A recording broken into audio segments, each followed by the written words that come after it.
बिस्मिल्लाहिर्रहमानिर्रहीम। Good morning, अस्सलाम वालेकुम and welcome to morning at home. सबसे पहले तो आप सबको हम सब की तरफ से जुम्मा मुबारक। आई होप कि आपका आज का दिन अच्छा गुजरे, पॉजिटिव गुजरे। वीकेंड जब आता है तो उसकी अपनी एक एक्साइटमेंट होती है, लेकिन जब वीकेंड आता है तो क्योंकि हम अपने वर्क मोड और अपनी बाकी सब चीज़ों से आउट हो जाते हैं तो लोगों के टेम्परामेंट्स भी काफ़ी काम डाउन हो जाते हैं। और कुछ लोग ऐसे होते हैं जिनका वीकेंड पे टेम्परामेंट काफ़ी आउट हो जाता है। क्यों? क्योंकि होता ये है कि जो लोग सारा दिन काम पे होते हैं, बिज़ी होते हैं, 100 चीज़ें कर रहे होते हैं, उनको एक वो जो कहते हैं ना, एक डिफरेंट रूटीन की आदत होती है। फिर जब वो घर आते हैं, बच्चे उछल कूद कर रहे होते हैं, खम धाड़म हो रही होती है, तो ऑब्वियसली वो एक एडजस्टमेंट होती है। और जब सुबह से लेकर रात तक घर पे रहना है, घर के काम भी करने हैं, चीज़ें भी मैं करनी है, तो थोड़ा बहुत लाइक आई सेड टेम्परामेंट ऊपर नीचे हो जाता है। लेकिन जहाँ हम टेम्परामेंट की बात कर रहे हैं, अपने मिजाज की बात कर रहे हैं, तो मिसबिहेवियर जो होता है, बिहेवियर का मतलब हम किस तरीके से किसी के साथ पेश आते हैं, और मिस का मतलब यानी कि मिसबिहेवियर यानी कि बुरा बिहेवियर। किसी के साथ मिसबिहेव करना या अपने गुस्से पे काबू ना कर पाना दूसरे के लिए तो एक नेगेटिव चीज़ होती ही है, लेकिन जो इंसान कर रहा होता है वो अपने लिए भी बाय डिफ़ॉल्ट नेगेटिविटी क्रिएट करता है। देखिए, मैंने ये बात बहुत ज़्यादा ऑब्ज़र्व की है पिछले कुछ अरसे में कि जिन लोगों की गुड्डी चढ़ी हुई होती है हमारी ज़िंदगी में, जैसे कि हमारा अगर हमारे बॉसेस हैं या हमारे फैमिली में कोई ऐसे लोग हैं जो ज़्यादा अमीर हैं या जिनके हालात ज़्यादा अच्छे हैं या जिनके कॉन्टैक्ट ज़्यादा हैं, उन लोगों के साथ तो हर बंदे का टेम्परामेंट ठीक ही रहता है। And to be very very honest, उन लोगों के साथ तो एक्स्ट्रा नाइस बिहेवियर होता है। उसके बरक्स जो लोग एक तरह से हमारे मोहताज होते हैं इन एनी वे, लाइक अगर हमारे पास कोई मतलब वर्कर्स काम कर रहे हैं, स्टाफ मेंबर्स हैं घर में। अब स्टाफ एक ऐसी पोजीशन में है कि हमने ही उनको तनख्वाह देनी है, अक्सर रिहाइश भी आपने ही दी होती है, तो लोग बहुत ज़्यादा मार्जिन ले जाते हैं।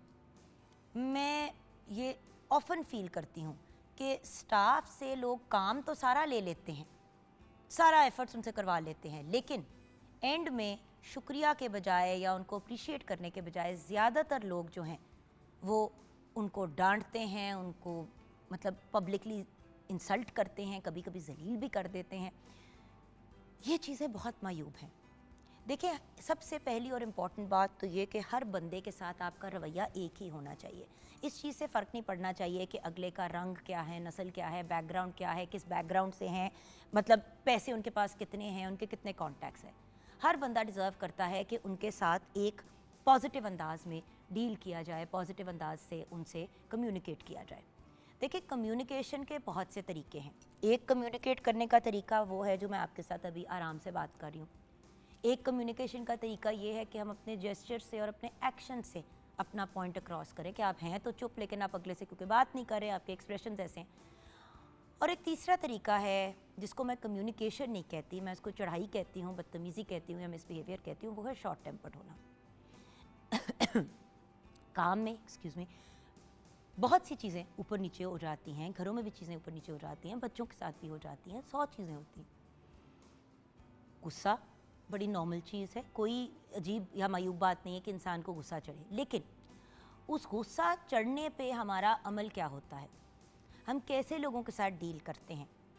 क्या गुस्से में हम चीख रहे हैं, हाथ उठा रहे हैं, गुस्ताखियाँ कर रहे हैं, लोगों को बुरा भला कह रहे हैं, अपना भी दूसरों का भी तमाशा बना रहे हैं, या फिर गुस्सा चढ़ा है तो अपनी फीलिंग्स को चाहे ज़रा सी वो जो कहते हैं ना हार्शली भी, लेकिन तमीज़ के दायरे में अपने आप को एक्सप्रेस करना और अपनी फीलिंग्स को शेयर करना।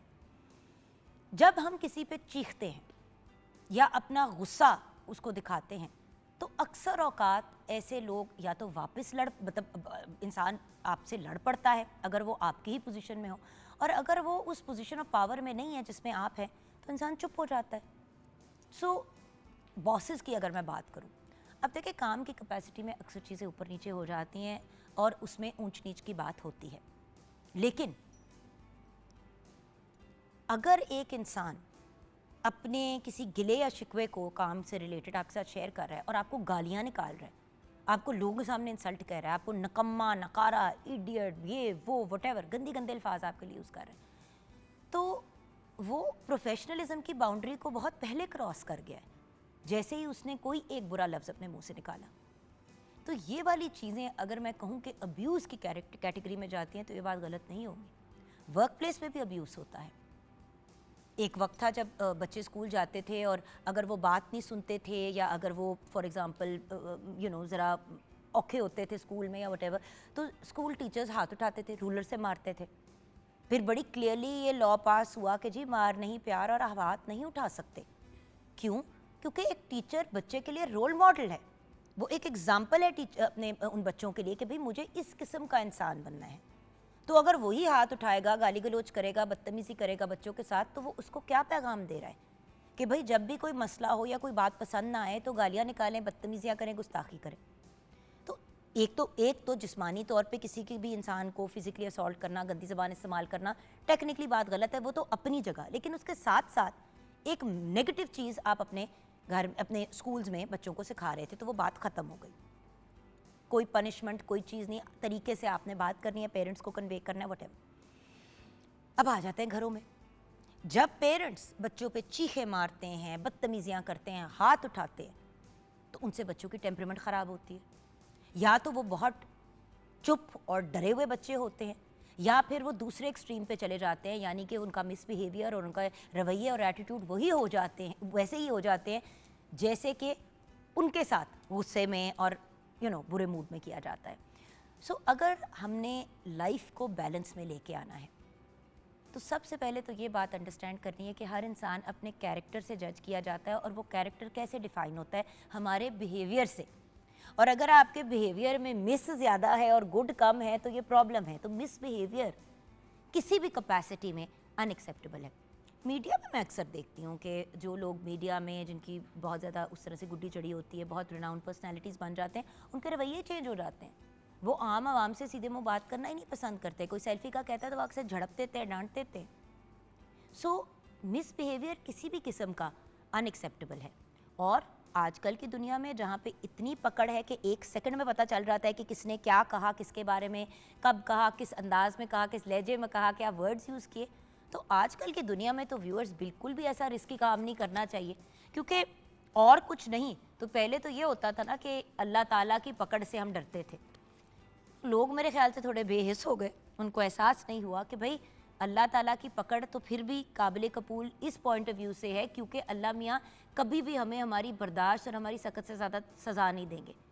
लेकिन जब दुनिया में हम मिसबिहेव करेंगे और बुरे एटीट्यूड रखेंगे और रवैये हमारे नेगेटिव होंगे, हमारी ज़बान ठीक नहीं होगी, तो नौकरियां भी नहीं मिलेंगी, लोग भी हमारे साथ कनेक्ट ही नहीं करेंगे। और एक दफ़ा आपके ऊपर ठप्पा लग जाए ना of being a negative person, एक ऐसा इंसान जो किसी की बात नहीं सुनता या जो लोगों से बुरी तरह पेश आता है या लोगों पे चढ़ाई करता है, तो फिर लोग कभी वापस आपकी तरफ, लोग कहते हैं ना कि मैं बिल्कुल अकेला रह गया या ये और वो, तो अक्सर मैं सोचती हूँ कि भाई अगर इंसान दुनिया में अकेला रह जाता है, और इस दुनिया में अकेला जहाँ पे इतने लोग, इतनी आवाम है, कैसे अकेले हो सकता है कोई इंसान? अकेला फिर वो इंसान होता है जो या तो बहुत धोखे खा चुका होता है या फिर जिसने इतने नेगेटिव रवैये रखे होते हैं ज़िंदगी में कि लोगों ने ही किनारा कशी कर ली होती है। हमने तो ये भी देखा है कि बच्चों ने अपने माँ बाप से मुंह फेर लिया क्योंकि पेरेंट्स का टेम्परामेंट इतना नेगेटिव था। मुझे आज भी याद है कि हमारे ही जानने वालों में एक ऐसा कपल था जिनकी कॉन्स्टेंटली लड़ाई होती थी। खैर उनकी बेटी हुई, वो बच्ची जो है उसी घर में पिस पिस के, बिल्कुल वो बच्ची ना कुछ बोलती थी ना वो कुछ कहती थी, बस चुप ही रहती थी। बड़ी माशाल्लाह पढ़ाकू बच्ची थी ये, वो पढ़ लिख के खैर उसका दाखिला एक बाहर की यूनिवर्सिटी में हो गया और स्कॉलरशिप पे हो गया, वो बाहर चली गई। पहला साल कुछ माँ बाप के साथ राब्ते में रही, गर्मियों की छुट्टियों में आई, माँ बाप से उसने अपनी बात की कि जी आप लोग जो हर वक्त एक दूसरे पे चीख रहे होते हैं और इतने हाइपर हो रहे होते हैं, मेरे से हैंडल नहीं होता। खैर उसके बाप को ये भी बात नहीं पसंद हुई, बाप भी चीखना शुरू होगा, माँ भी कि अब तुम बताओगी, तू बताएगी। वो बच्ची उसके बाद जब वापस यूनिवर्सिटी की पढ़ाई मुकम्मल करने के लिए गई, क्योंकि वो स्कॉलरशिप पे थी, उसका रहना और उसका वो कवर्ड था, बस टिकट माँ बाप ने देना होता था आने जाने का। फिर वो जब गई ना, और क्योंकि वो वीज़े पे गई थी, तो फिर वो पाकिस्तान 8 साल नहीं आई व्यूअर्स, अभी रिसेंटली लास्ट ईयर आई थी अपने माँ बाप को मिलने के लिए। 8 साल वो बच्ची नहीं आई और बार बार उसके माँ बाप उसे बुलाए और वो कहे मैं नहीं आ सकती, मैं जब भी आप लोगों के पास आके घर में रहती हूँ आप लोग इतना चीखते हैं, आप लोग इतना चीखते हैं, इतना चीखते हैं कि मुझे लगता है कि मैं अपने आप को कुछ कर लूँ। और क्योंकि उस बच्ची से फैमिली के बहुत से लोगों ने फ़ोन करके बात भी करने की कोशिश की, जो लोग बाहर गए वो उन्होंने मिल के भी उसको समझाने की कोशिश की, उसने बार बार एक ही बात कही कि मैंने सारा बचपन चीखें सुन सुन के हाथापाई गालियाँ मेरे से नहीं होता, और दोनों ही करते थे। तो व्यूअर्स, जिस बंदे का बिहेवियर ठीक नहीं होता, नो डाउट मजहबी तौर पे हमें गाइड किया गया है कि माँ बाप को उफ तक नहीं कहनी, तो ऐसे लोगों को तो फिर उनके बच्चे भी छोड़ जाते हैं। और बच्चे तो अनकंडीशनल अपने माँ बाप से प्यार करते हैं, उनके तो पहले हीरोज़ ही उनके माँ बाप होते हैं। सो अगर हमने अपनी ज़िंदगी में अपने अहम लोगों को नहीं खोना और उनको अपने करीब रखना है और उनके साथ अच्छी कम्युनिकेशन रखनी है, तो प्लीज़ व्यूअर्स अपने बिहेवियर को पॉजिटिव करना है। और अगर गुस्सा तेज़ है तो अपनी टेम्परामेंट को किसी तरह मैनेज करना है। हज़ारों माहिर नफ्सियात है जिनके पास एंगर मैनेजमेंट के लिए जा सकते हैं, लेकिन जब पानी सर के ऊपर से गुजर जाता है और जब लोग आपसे दूर हो जाते हैं, उस वक्त वापसी ज़रा मुश्किल हो जाती है। सो आप भी अगर नहीं चाहते कि आपकी ज़िंदगी के 8, 10, 15 साल किसी अपने करीबी लोगों से दूर गुजरे, तो अपने बिहेवियर को पॉजिटिव करें। मैंने भी अपने आप को बहुत मॉडिफाई किया व्यूअर्स। मेरा बहुत गुस्से का इशू इस लेवल का होता था कि गुस्सा चढ़ता था तो जो जी में आता था बोल देती थी, मतलब उस लेवल पे कि बाद में मैं अपना सर पकड़ के बैठ जाती थी कि जुगन क्या हो गया है। सो अगर मेरे जैसा बंदा इतने तेज़ गुस्से वाला अपने आप को पहले से बेहतर कर सकता है, अभी बहुत गुंजाइश है, तो आप भी कर सकते हैं व्यूअर्स। मैं तो फेमस होती थी हमारी इंडस्ट्री के अंदर एज जग्गू दादा, ओ जग्गू दादा आ गए सब छुप जाओ। तो ऐसी रेपुटेशन अच्छी नहीं है व्यूअर्स। हमने तो प्यार करने वाला बनना है, पॉजिटिव बनना है, ऐसा इंसान बनना है कि हर बंदा हमारे पास आके हमारे साथ वक्त गुजारने की ख्वाहिश रखता हो, ना कि आपका नाम लिया जाए तो लोग क्या है तुसी बुला लो असी जा रहे हैं। ये नहीं करना अपने साथ। आइए शेफ तैयबा अल्ताफ से बात करते हैं। अस्सलाम वालेकुम। वालेकुम अस्सलाम जुगन, कैसी हैं आप? बिल्कुल ठीक ठाक, आप बहुत अच्छी लग रही हैं। Thank you so I always love you in bright colours. Thank you माशाल्लाह। तो मुझे ये बताइए कि आज हम बात कर रहे हैं टेम्परामेंट की। आपकी टेम्परामेंट माशाल्लाह शेफ तैयबा इतनी अच्छी है, आपका गुस्से में भी आपके चेहरे पे नहीं आता कि आप गुस्से में। थैंक यू सो मच जान। लेकिन उसमें मैं एक चीज़ ऐड करना चाहूँगी कि देखिए टाइम टू टाइम मैं समझती हूँ अपने आप को बदलना चाहिए इंसान को। अब जैसे मैं प्रोफेशनली रेस्टोरेंट में काम कर रही थी तो वहाँ पे टेम्परामेंट हमारा कुछ और होता है, और मैं आपको वाकई हकीकत बता रही हूँ। नहीं, वहाँ पे तो आप प्रॉपर डाडी होती हैं क्योंकि आपको डाडा बनना पड़ता है, वहाँ पे वहाँ एनवायरनमेंट फ़र्क है। लेकिन देखिए डाडे में और बदतमीज में फ़र्क है। मैं डाडी नहीं थी उस वक्त, अब मैं डाडी हूँ, लेकिन बहुत कोई लाइन क्रॉस हो जाए तो फिर बंदा देखे आपके अंदर एक दफा आ जाए ना ये तेज गुस्से वाली चीज, तो कंट्रोल करना पड़ता है। हाथ नहीं कभी उठाया, लेकिन बहुत छत को बचती थी, तो कंट्रोल मैंने अपने आप को बहुत किया। कुछ जगहें ऐसी होती हैं जहाँ पे अगला हद क्रॉस कर रहा होता है। बिल्कुल ऐसे। असल ट्रिक तो ये है कि उस वक्त आप चुप इख्तियार कर लें। बिल्कुल ऐसे। मैंने इसीलिए एग्जांपल दी, इसलिए क्योंकि वहाँ पे जो हमारा वर्किंग एटमॉस्फेयर होता है वो इससे बिल्कुल चेंज है। जैसे अभी हम मॉर्निंग शो में हैं, एक सेगमेंट कर रहे हैं, वहाँ पे एक बड़ा सेटअप होता है, इस किचन बड़ा होता है, मशीन्स चल रही हैं, आपको बड़ा लाउड बोलना पड़ता है। लेकिन वो चीज़ मैं यहाँ इम्प्लीमेंट नहीं कर सकती थी, मुझे बड़ा अपने आप को चेंज करना पड़ा। मैंने इसलिए ये एग्जाम्पल दी है क्योंकि मैं एक इदारे के साथ भी काम कर रही हूँ, वहाँ पे भी टोटली जो है वो सेटअप चेंज है, इस तरह का सेटअप नहीं है, तो अपने आप को बड़ा चेंज करना पड़ता है जुगन। और एक चीज़ और है कि आजकल जो हम एक गैजेट इस्तेमाल कर रहे हैं जो कि हमारा मोबाइल फ़ोन है, मैं समझती हूँ मिसबिहेव यहाँ पे भी है कि आपने नोटिफिकेशन ऊपर से देखा किसी का मैसेज, आप रिप्लाई करना बॉदर नहीं करते, तो ये भी तो मिसबिहेव की कैटेगरी में आता है ना। अच्छा, इधर एक और मिसबिहेवियर की भी बात करूँगी जहाँ पे अब अगर मुंह पे नहीं कहना तो फिर इंसल्ट पब्लिकली कैसे किया जा सकता है, इस पे भी हम बात करेंगे, लेकिन एक नन्ही मुन्नी सी छोटी सी ब्रेक के बाद। आज वैसे एक स्पेशल डे भी है, हम उस पर भी बात करेंगे, ये सब इन्फॉर्मेशन मिलेगी। लेकिन किचन में चलते हैं ब्रेक के बाद शेफ तैयबा के पास।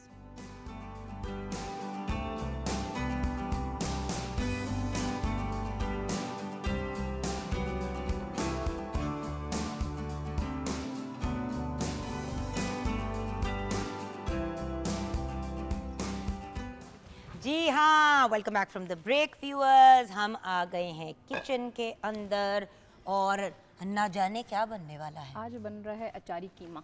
अचारी कीमा। कीमा कहे ना उस तरह कहे। कैसे? कीमा। कीमा। अच्छा हाँ, आई रिमेम्बर जब मैंने शुरू में इंडस्ट्री में काम करना शुरू किया, किसी भी चीज़ को सही तरीके से नहीं प्रोनाउंस करती थी, अभी भी नहीं करती, लेकिन इसका क्रेडिट मैं पाकिस्तान टेलीविजन नेटवर्क को दूंगी कि मुझे वो जो कहते हैं ना बंदे दा पुत्र कुछ हद तक बना दिया। अच्छा, ऑयल मैंने डालना है जी, इसमें अदरक लहसुन की पेस्ट आएगी, उसके बाद आप कीमा इसमें जो है वो भूनेंगे। ठीक है, तो ऑयल का अमाउंट बता दें। बस इनफ है, मोर देन इनफ। ठीक है, ओके जी। तो आप अगर हमारे इंग्रेडिएंट्स की तरफ आ जाती हैं तो आज मुझे बहुत ज़्यादा इंग्रेडिएंट्स नहीं नज़र आ रहे। बिल्कुल, ये झटपट सी बनने वाली रेसिपी है, इसीलिए हमने कोई काम पहले से नहीं करके रखा। ठीक है, और सिर्फ इसको कटिंग हम वटिंग बस चीज़ें अक्सर अचारी कीमे में लोग कोयले का धुआं देते हैं, लेकिन कोयले का धुआं हर बंदे को पसंद नहीं होता। सो मैं हमेशा आपको यही गाइड करूंगी व्यूअर्स के, वो जो एक बारबेक्यू फ्लेवर होता है, कोयले के धुआं का फ्लेवर बारबेक्यू वाला नहीं आता, वो मुख्तलिफ होता है। बिल्कुल ऐसे ही है, सही। सो अगर आप बना रहे हैं स्पेशली बच्चों के और उनके पॉइंट ऑफ व्यू से, तो इस चीज़ का ज़रूर ख्याल करें कि बहुत ज़्यादा ना। बिल्कुल, बता दूं मैं? बिल्कुल, हम आ जाते हैं। मैंने कहा मैं ज़रा अपना काम अचारी कीमा के लिए कीमा हमें 1 किलो चाहिए, टमाटर आधा किलो, प्याज 3 से 4 अदद, तेल हस्बे ज़रूरत, अदरक लहसुन की पेस्ट 1 खाने की चम्मच, राई सौंफ और कलवंजी हम 1 खाने का चम्मच इस्तेमाल कर रहे हैं, नमक हस्बे जायका है, सुरख मिर्च पाउडर 1 खाने का चम्मच है, धनिया पाउडर 1 खाने का चम्मच है, हल्दी आधा चाय का चम्मच है, दही 1 कप और हरी मिर्चें हस्बे ज़रूरत। तो इसका प्रोसीजर बड़ा सिंपल सा है। जैसे अभी हमने कढ़ाई में जो है वो ऑयल ऐड किया, अदरक लहसुन की पेस्ट ऐड की, उसके बाद हम चिकन का जो कीमा है वो इसमें डायरेक्टली ऐड करके उसको थोड़ा सा भूनेंगे, ज़रा उसका पानी खुश्क हो जाए और कीमे का जो कलर है वो चेंज हो जाएगा। इनकी पेस्ट पानी में थी या ये ऑयल में आपने ग्राइंड की है? नहीं, ऑयल में ग्राइंड की है, लेकिन ये ना वो पानी के अभी नहीं, इसीलिए तो वो जी जिस तरह उड़ के आता है वो नहीं आ रहा। तो ये बड़ी अच्छी ट्रिक है। बड़ी दफ़ा लोग कहते हैं कि जी आपने अगर अदरक लहसुन की पेस्ट बनानी है तो आप पानी में ग्राइंड करके रख लें। उसका प्रॉब्लम सिर्फ ये होता है व्यूअर्स कि जब आप उसको पानी में ग्राइंड करके रखते हैं ना, तो जब आप उसको ऑयल में इस तरह डालते हैं उसके छींटे बहुत ज़्यादा उठते हैं। बिल्कुल, मैंने यही तो कहा, मैंने कहा ये मैंने डाला है, अभी मैं पीछे हो गई 2 कदम तो कुछ हुआ ही नहीं। तो कीमे के साथ जो है हम फिर टमाटर ऐड करेंगे जो कि मैंने काट के रखे हुए हैं, और उसके बाद हम जो सारे मसाले हैं वो मैंने एक ही जगह कर लिए हैं। इनको थोड़ा सा ग्राइंड कर लिया था क्योंकि फिर वो कलवंजी या सौंफ वगैरह मुंह में आती है तो वो अच्छा नहीं लगता टेस्ट। और ये हम सारे मसाले ऐड कर देंगे, इसके साथ दही ऐड कर देंगे, और उसके बाद जो है इसको हमने बिल्कुल इसमें एक ड्रॉप भी पानी का ऐड नहीं करना क्योंकि टमाटर है, इसमें दही है, कीमा उसी के साथ जो है वो कुक हो जाएगा। और जिस टाइम ये बिल्कुल भुन जाएगा, ड्राई हो जाएगा, तो इसमें जो है हम थोड़ा सा मैंने प्याज काटा है, इसको हम एक अलग पैन में जो है वो हल्का सा सॉफ्ट करके वो इसमें दम के टाइम पे ऐड करेंगे, और साथ मिर्चें जो है मेरे पास सब्ज़ मिर्च, उसके अंदर भी अचारी मसाला भर के वो भी हम इसमें दम के टाइम पे जो है वो ऐड कर देंगे। बिल्कुल सही। थोड़ा सा हमने गार्लिक एंड जिंजर दोनों था ना ये? जी बिल्कुल। इसको हमने पहले तो कर लिया, थोड़ा सा हल्का सा उसको कुक कर लिया ताकि उसका कच्चापन निकल जाए। अब हम अपने चिकन को उसके अंदर कुक करेंगे। सबसे पहले इसको थोड़ा सा हम भून लेंगे। भून जाएगा। अच्छा, मिसबिहेवियर की हम आज बात कर रहे हैं, ऑनलाइन मिसबिहेवियर जो आपका वर्ल्ड वाइड वेब पे मिसबिहेवियर होता है, www.whatever। सो मुझे ये बताइए कि उसके बारे में आपकी क्या राय है? देखिए, एक तो ये होता है कि लोग रिस्पॉन्ड नहीं करते ऑनलाइन टू पीपल, चलो वो तो चलो हो जाता है ऊंच नीच व्हाटएवर, वो तो व्हाट्सएप फ़ोन भी नहीं लोग उठाते। मुझे उस मिसबिहेवियर से बड़ी चिढ़ चढ़ती है कि लोगों के पर्सनल पेजेस पे जाके इतनी फजूल और वाहियात गुफ्तगू करना शुरू हो जाते हैं कि मुझे समझ नहीं आती है कि मैं क्या बोलूँ। उस दिन मैं अपनी हमारी एक मीडिया की ही बड़ी प्यारी सी हमारी एक स्टार है, सेलिब्रिटी है, उनसे मेरी बात हो रही थी। तो उन्होंने कहा कि जुगन वो मैंने एक पोस्ट लगाई है, ज़रा उसको चेक करना। मैंने उस पोस्ट को चेक किया तो मैंने उस नीचे कमेंट किया है, मैंने कहा इतनी प्यारी लड़की कहाँ से आई ये वो। उसके वो पोस्ट हुए तो मैंने नीचे देखा कि 2-4 लोगों ने इतनी को फजूल और बदतमीजी वाली बातें लिखी कि मुझसे रहा ही नहीं गया। मैंने आगे से फिर ये कमेंट किया नीचे, मैंने कहा if you don't like her then why are you following her. कि अगर आपको कोई पसंद नहीं है और आपको इतना कोई बुरा लगता है तो फिर आप उनको फॉलो क्यों कर रहे हैं? बिल्कुल ऐसे ही है। आपने फॉलो भी करना है और फिर आपने बदतमीजियां भी करनी है और गालियां भी निकालनी है, ये क्या बात हुई? ये भी तो मिसबिहेवियर है। बिल्कुल ऐसे जिनमें मुंह पे नहीं गट्स बदतमीजी करने की, वो इस तरह इस करते हैं। तरह से अपनी जो है भड़ास निकाल लेते हैं। बल्कि जुगन आप ये देखें कि अभी मैं रिसेंटली एक पोस्ट देख रही थी, एक फीमेल थी, वो कुकिंग कर रही थी, शायद मे बी नॉर्दर्न एरिया गई हूँ, तो वो वहाँ पे ना दरिया के करीब जो है वो कुकिंग कर रही थी। अब वो उन्होंने बताया कि मेरा फर्स्ट ये एक्सपीरियंस है कुकिंग का भी और वीडियो शूट करने का भी। तो उसमें जो है वो आगे से जब मैंने कमेंट्स चेक किए, कुछ उन्होंने बनाया जो कि मतलब उसकी जो लुक थी वो ऐसी लग रही थी जैसे वो ठीक नहीं बना। तो आप देखें, उन्होंने मेंशन भी किया है कि उन्होंने कभी कुकिंग नहीं की और यहाँ आके उनका दिल कर रहा था तो उन्होंने फैमिली के साथ जो है वो बनाया और उसको शूट किया। तो आप बजाय उनको अप्रिशिएट करने के वहाँ पे कमेंट्स क्या आ रहे हैं, हाँ आप बहुत प्यारी लग रही हैं लेकिन प्लीज़ दोबारा कुकिंग ना कीजिएगा। तो मुझे इतना अफसोस हो रहा था देख के, मैंने कहा देखें कि आप वो मेंशन भी कर रही हैं। एक सवाल है, जी आप अभी इस तरह मेरे सामने मैं आपको कहती हूँ, ये देखे शेफ तैयबा मैंने टमाटर का सैलेड बनाया है, हाँ जी, आगे से क्या आप मेरे मुंह पे कहेंगी जुगन होस्टिंग ठीक कर लेती हो, ऐसे काम ना ऐसे के। बिल्कुल। आप कभी भी नहीं कहेंगी नहीं मेरे कहोगे। फेस पे। तो जो चीज आप किसी के मुंह पे नहीं कह सकते, वो सोशल मीडिया को आप अपना वो बना के, अपना सहारा उसका लेके आप अगलों को आप इंसल्ट करेंगे, कितनी गलत बात है। बिल्कुल ऐसे ही। सो मुझे यही वाली बात होती, मैं हमेशा कहती हूँ कि पीठ पीछे जो बात आप कह रहे हैं, ये एक तरह से पीठ पीछे है ना। बिल्कुल। आपने मुंह पे तो मुनाफा अगले है। को इंसल्ट कर दिया। जी। अच्छा, और फिर एक और किस्म का बिहेवियर बहुत ऑनलाइन चल रहा है, ये यंग बच्चे भी बहुत कर रहे हैं। ये लोग बना लेते हैं अकाउंट्स जो हैं ही सिर्फ हरेस करने के लिए। अच्छा, अब आप जब जो अकाउंट पे किसी ने नीचे लिखा हुआ है तुम तो चुड़ैल लग रही हो, तुम तो बड़ी बुड्ढी लग रही हो, नीचे जाके जब आप उनको क्लिक करते हैं ना, कि मतलब जिसने आपके बारे में कमेंट किया है, तो आप देखेंगे कि वो फॉलो कोई 200 बंदे को कर रहे हैं, उनका अपना एक फॉलोअर भी नहीं है। यानी कि उन्होंने एक फेक अकाउंट बनाया है ताकि उस अकाउंट से जिन 200 लोगों को फॉलो कर रहे हैं उनमें से एटलीस्ट 10-15 को तो वो हरेस करें। बिल्कुल ऐसे ही। तो ये जो है ना, ये जो इस किस्म की साइबर बुलिंग है, ये अकाउंट्स ही साइबर बुलिंग के लिए बनाए जाते हैं। और बाय द वे बहुत पकड़ है, आप FIA को अगर लोग कंप्लेन कर दें तो it can become a very very big problem. बिल्कुल ऐसे ही। अच्छा, एक गिला है जुगन, वो भी मैं लाइव ही कर दूं? कर दे। अच्छा, मैंने बड़ा वियर्ड सोच समझ के ना, मैंने कहा नेक्स्ट शो में जाना है नेक्स्ट वीक, तो मैंने ना एक सवाल सोचा, मैंने कहा मैं जुगन से करूँगी। वो सवाल ये था कि आपका कंफर्ट फूड क्या है? हाँ। और मैडम आपको पता है मैडम 100 गुना हमसे जो है वो आगे तो इन्होंने क्या किया कि वो रिवील कर दिया पहले ही, और मेरा आज का सारा प्लान खराब हो गया। मैंने कहा कि मैं जुगन से पूछूंगी कि इनका कंफर्ट फूड क्या है, लेकिन इन्होंने पहले ही जी क्या है मेरा कंफर्ट फूड? दाल चावल। दाल चावल। अच्छा, लोग ये सोचते हैं कि मेरा कंफर्ट फूड निहारी है। निहारी मेरा फेवरेट फूड है, बिल्कुल। लेकिन व्हेन आई फील लाइक हाय बस हो गई है मेरी जिंदगी। लेकिन अभी सवाल है एक और। आय हाय। हाँ जी, वो तो आपने बता दिया ना। दूसरा सवाल ये है कि आपको पता है हमने किचन के दौरान गपशप करनी होती है ना, तो कुछ ना कुछ सोच के रखना पड़ता है हम जैसे लोगों को। आपके लिए तो आप बोलना क्या कोई बात कर रही मुश्किल है? नहीं है। आप क्या बोल रही हैं? आप तो यू स्पीक सो वेल माशाल्लाह, और आप तो पूरी पूरी अपनी टीम को कमांड करती हैं एट वर्क। और सवाल ये है कि हर इंसान की एक स्पेशलिटी होती है, ठीक है। मैं अगर अपनी बात करूं, अभी मैं आपसे सवाल कर रही हूं, तो आपने बताना है कि आप सबसे अच्छा जो आपको लगता है कि भाई ये सबसे अच्छा मैं बना सकती हूँ, वो अच्छा, क्या है? मैं आपको कैटेगरी ऑफ फूड बता देती हूँ। जो जनरली ही मैं अच्छा बनाती हूँ वो है मीठा। मीठा। क्योंकि जब मैं बहुत छोटी थी तो तैयबा जी, इवन दो मुझे कुकिंग नहीं आती थी, बेकिंग का बहुत शौक था। तो खानों को और मीठे को किस तरह से मैनेज करना है, इसीलिए मैं सबको कहती हूँ कि छोटी उम्र पे अगर आप बच्चों को खाना बनाना सिखाएंगे, लड़के लड़कियों को, तो आगे जाके वो होम शेफ के लेवल पे चीज़ें भी बना सकते हैं। और जान, आप उनको लाइफ स्किल तो दे रहे हैं, लेकिन आगे से आप उनको वो स्किल भी दे रहे हैं कि यार और कुछ नहीं हुआ तो अपना ठेला लगा सकते हो खाने का। बिल्कुल। सो मीठा।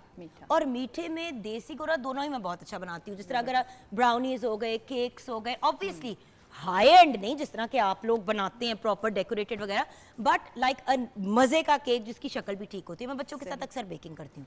सो मीठा, एंड रिसेंटली देसी मीठा ऑल्सो। अच्छा, जैसे कि शीर खोरमा हो, शीर खोरमा तो बहुत ईजी है, खीर भी बहुत ईजी है, शाही टुकड़े, बट जिस तरह शाही टुकड़े बनाने चाहिए, कस्टर्ड डाल के नहीं, प्रॉपर शाही टुकड़े।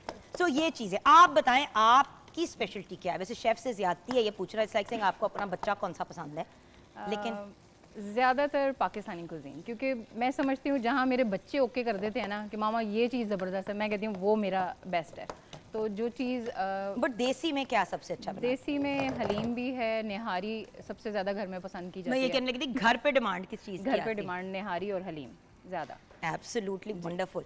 और ये बताइए कि क्या बच्चों में भी किसी को शौक है इस तरफ आने का? बच्चों में बिल्कुल है। मेरी बड़ी बेटी है अदन, उसको बहुत शौक है। बेटा भी माशाल्लाह कुकिंग कर लेता है, जैसे मैं घर पे नहीं हूँ अवेलेबल, किसी दिन बहुत हेक्टिक रूटीन होती है, तो इतना तो उनको है अभी आ गया है बनाना कि वो घर पे मैनेज कर लेते हैं सारा कुछ। और इसके साथ मुझे ये भी बताइए कि बच्चों के बिहेवियर को कैसे मैनेज करती हैं? देखिए, आपकी तो टेम्परामेंट जो भी है, जैसी भी है, उसका ज़्यादा क्रेडिट तो आपके पेरेंट्स को जाएगा, राइट? और फिर ज़िंदगी को जाएगा। बिल्कुल ऐसे ही है। बच्चे तो छोटे होते हैं, वो किस तरीके से बिहेव करते हैं, उनका किस किस्म का टेम्परामेंट है, उसका बहुत ताल्लुक पेरेंट्स के साथ होता बिल्कुल है। ऐसे ही है। सो आप अपने बच्चों के बिहेवियर को कैसे मैनेज करती थी, कैसे मॉडिफाई करती थी? बिल्कुल जान, इसमें यह कि लाइफ में बहुत सारी स्टेजेस आती रही, काम के हवाले से भी, वर्कलोड के हवाले से।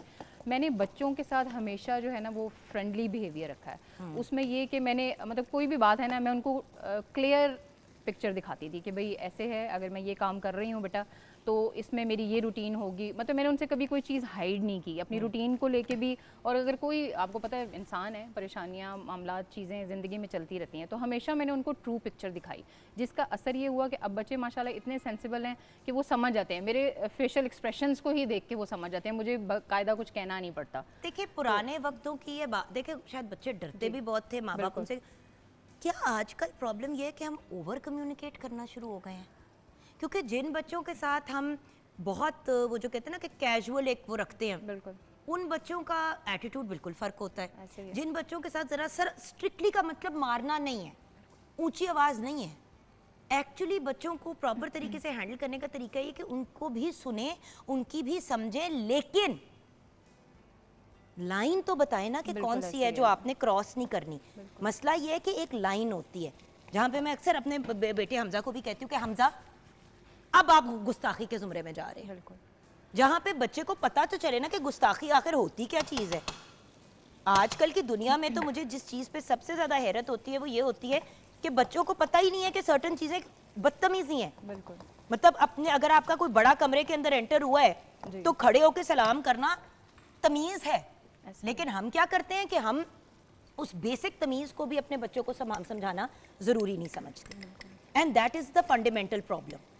हम गाइडेंस नहीं देते, फिर बच्चे आगे जाके ज़िंदगी में कामयाब नहीं होते या उनके मसाइल होते हैं तो हम फिर डाल देते हैं स्कूलों पे और इधर उधर। बच्चों के टेम्परामेंट को मैनेज करना और उनको सिखाना कि ज़िंदगी में उन्होंने कैसे चलना है, ये भी तो हमारी ड्यूटी का हिस्सा है। सिर्फ उनके सर पे छत तो नहीं देनी ना, ऐसे ही है। उस छत के अलावा भी बहुत सी ऐसी चीज़ें हैं जो करने वाली हैं। बिल्कुल। और अगर हम उनको नहीं बताएंगे जुगन, तो इसी तरह तो ये मिसबिहेवियर जिसकी आज हम बात कर रहे थे, ये वो अडॉप्ट करते जाते हैं, एग्जाम्पल करते देती जाते हैं। हूँ, बिल्कुल बेटा आपका जी बहन को फॉर एग्जाम्पल झापड़ लगा देता हाँ जी। खेलते खेलते, अगर आप उसी वक्त उस मौके पे उसको नहीं मना करेंगी बिल्कुल और उसकी जगह अपने वहाँ पे बैठी हुई हैं तो हंसना शुरू हो जाएंगी ऐसे ही अपनी अम्मी के साथ बैठ के या भाई के साथ बैठ के कि ये तो कितनी फनी बात हुई, हाँ हाँ, यहीं पे तो प्रॉब्लम शुरू होती ऐसे है। ही है। बिल्कुल बच्चों की मायूब हरकत को, अगर वो मायूब है तो फिर उसको करेक्ट करना है, हमने बिल्कुल रेक्टिफाई करना है। ऐसे ही है। हाँ, ये ज़रूर कहा गया है कि आजकल के बच्चों के ऊपर आप चीख चीख के नहीं अपनी चढ़ाई डाल सकते, लेकिन प्यार से भी तो समझा सकते हैं ना कि पुत्र ये बात गलत है। ऐसे ही है। और बल्कि एज, जहाँ पे एज मैटर करती है वहाँ पे, जैसे अब मेरी सिस्टर है, उनके बच्चे छोटे हैं और मेरे माशाल्लाह ग्रोन अप हैं, तो उसमें क्या होता है कि अगर बच्चों को डांटा है जुगन, और बच्चे आगे से, आपको पता है वैसे ही हंसी निकल जाती है कि अगर किसी छोटे बच्चे को डांट पड़ रही है तो आप थोड़ा सा मुस्कुरा दे। मैंने वहाँ पे भी उनको समझाया, मैंने कहा नहीं बेटा देखो, वो बच्चे समझेंगे कि हमने पता नहीं कोई बहुत अच्छी हरकत की है, और दूसरी वो बात समझेंगे नहीं, और माँ का जो है और वो अगर नहीं हंस रहता। रहे हैं तो ये भी हो सकता है कि वो ये सोचें कि ये तो मेरी बेइज्जती हो रही है, तो उनकी इज्जत नफ्स खराब होती है। बल्कि आज जो है बच्चों की भी इसी की मैं बात कर रही हूँ व्यूअर्स, क्योंकि आज हम चाइल्ड लेबर पे बात करेंगे, क्योंकि आज दिन भी है उसका आलमी, उससे रिलेटेड तो हम आगे जाके डिटेल में बात करेंगे। बट व्यूअर्स, अंडरस्टैंडिंग कि बच्चों की क्या नीड्स एंड रिक्वायरमेंट्स हैं और उनको प्रॉपर तरीके से लेके चलना, और ये अंडरस्टैंड करना कि बच्चे हम इसलिए नहीं पैदा करते कि वो आगे हमें पैसे बना के दें।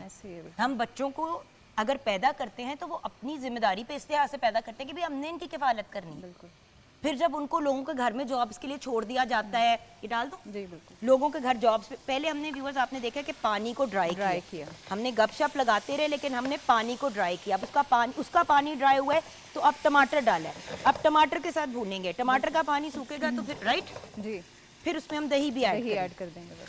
सो अभी हम टमाटर को भून भी रहे हैं और प्याज और साथ में कीमे को भी। अभी इसका कलर गाढ़ा होगा राइट। और ये हमने चिकन के कीमे से बनाया है, मटन या बीफ हो तो फिर आपने उसका कुकिंग टाइम अकॉर्डिंगली मैनेज करना, बढ़ा देना। हम ब्रेक की तरफ चलते हैं। ठीक है, कीमे की बात ये होती है कि उसकी सारी कुकिंग जो है ना वो उधर ही खड़े खड़े हो जाती है, फिर एंड में आप दम पे छोड़ दें थोड़ी देर तो वह बात मुख्तलिफ है। इस स्टेज पे हमने डेफिनेटली लेके आना था कि भाई मसाले के साथ अब देखें ना उसकी कितनी मज़े की शक्ल निकल आई है। थोड़ी देर में टमाटर भी सॉफ्ट हो जाएंगे, थोड़े अगर आप खड़े खड़े भी रखते हैं तो मज़े के लगते हैं। अब इसी अचारी कीमे के अंदर आप मटर भी डाल सकते हैं, बिल्कुल शिमला मिर्च भी डाल सकते हैं, आलू भी डाल सकते हैं, तो अचारी आलू कीमा भी बन सकता है। कोई वेजिटेबल साथ में भी डाल दें तो बच्चों के लिए भी बड़ा एक अच्छी चीज़ हो जाती है। हम जाएंगे ब्रेक की तरफ, आप हमारे साथ रहिएगा। ब्रेक के बाद जब वापस आएंगे बच्चों की तो बात करेंगे लेकिन उससे पहले हम बात करेंगे दिल के अमराज की और किस तरह पता चले आपको कि खुदा न खास्ता आपको हार्ट अटैक हो रहा है।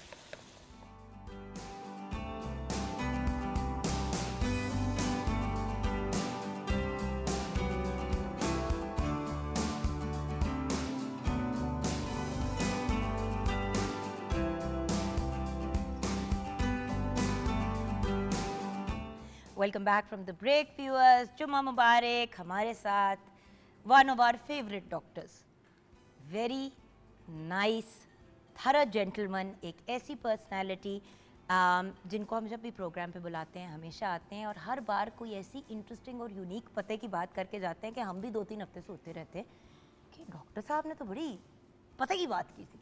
तो doctor Aamir Hussain Bandesha, heart specialist हमारे साथ हैं। अस्सलाम वालेकुम डॉक्टर साहब। वालेकुम सलाम, बहुत शुक्रिया इनवाइट करने का। डॉक्टर साहब सबसे पहले तो ये कि आपका कम से कम कोई 10 किलो वज़न कम हुआ है। जी जी। तो खैरियत से हुआ है, खुद किया है, क्या मामलात हैं? नहीं, खुद किया है। एक्चुअली आप जब अपने आप को देखते हैं ना, बॉडी मास इंडेक्स आपका, तो वो जब आप वेट देखते हैं या सादा ज़ुबान में जब भी आपको ये लगे कि आपका पेट निकल रहा है या आपके साइड से कमर वगैरह निकल रही है तो यू नीड टू कंट्रोल। क्योंकि आपने ही मुझे एक बात बताई थी पेट से रिलेटेड, वो ज़रा व्यूअर्स के साथ फिर शेयर करेंगे क्योंकि आज का व्यूअर्स अगर ऑफ कोर्स हमारे साथ हार्ट स्पेशलिस्ट हैं तो बात तो हम कर रहे हैं दिल और दिल से रिलेटेड अमराज की। और डॉक्टर साहब भी हमारे पास एक बड़ा खूबसूरत एग्जाम्पल है आज क्योंकि उन्होंने वेट रिड्यूस किया हुआ है और हमें वो गाइडेंस देंगे। अच्छा, एक्चुअली वेट जो है, वेट जब भी आप बढ़ाते हैं तो उसमें आपके जिस्म में सादा ज़ुबान में चर्बी या इन्फ्लेमेटरी मार्कर्स जो हैं वो बढ़ना शुरू हो जाते हैं।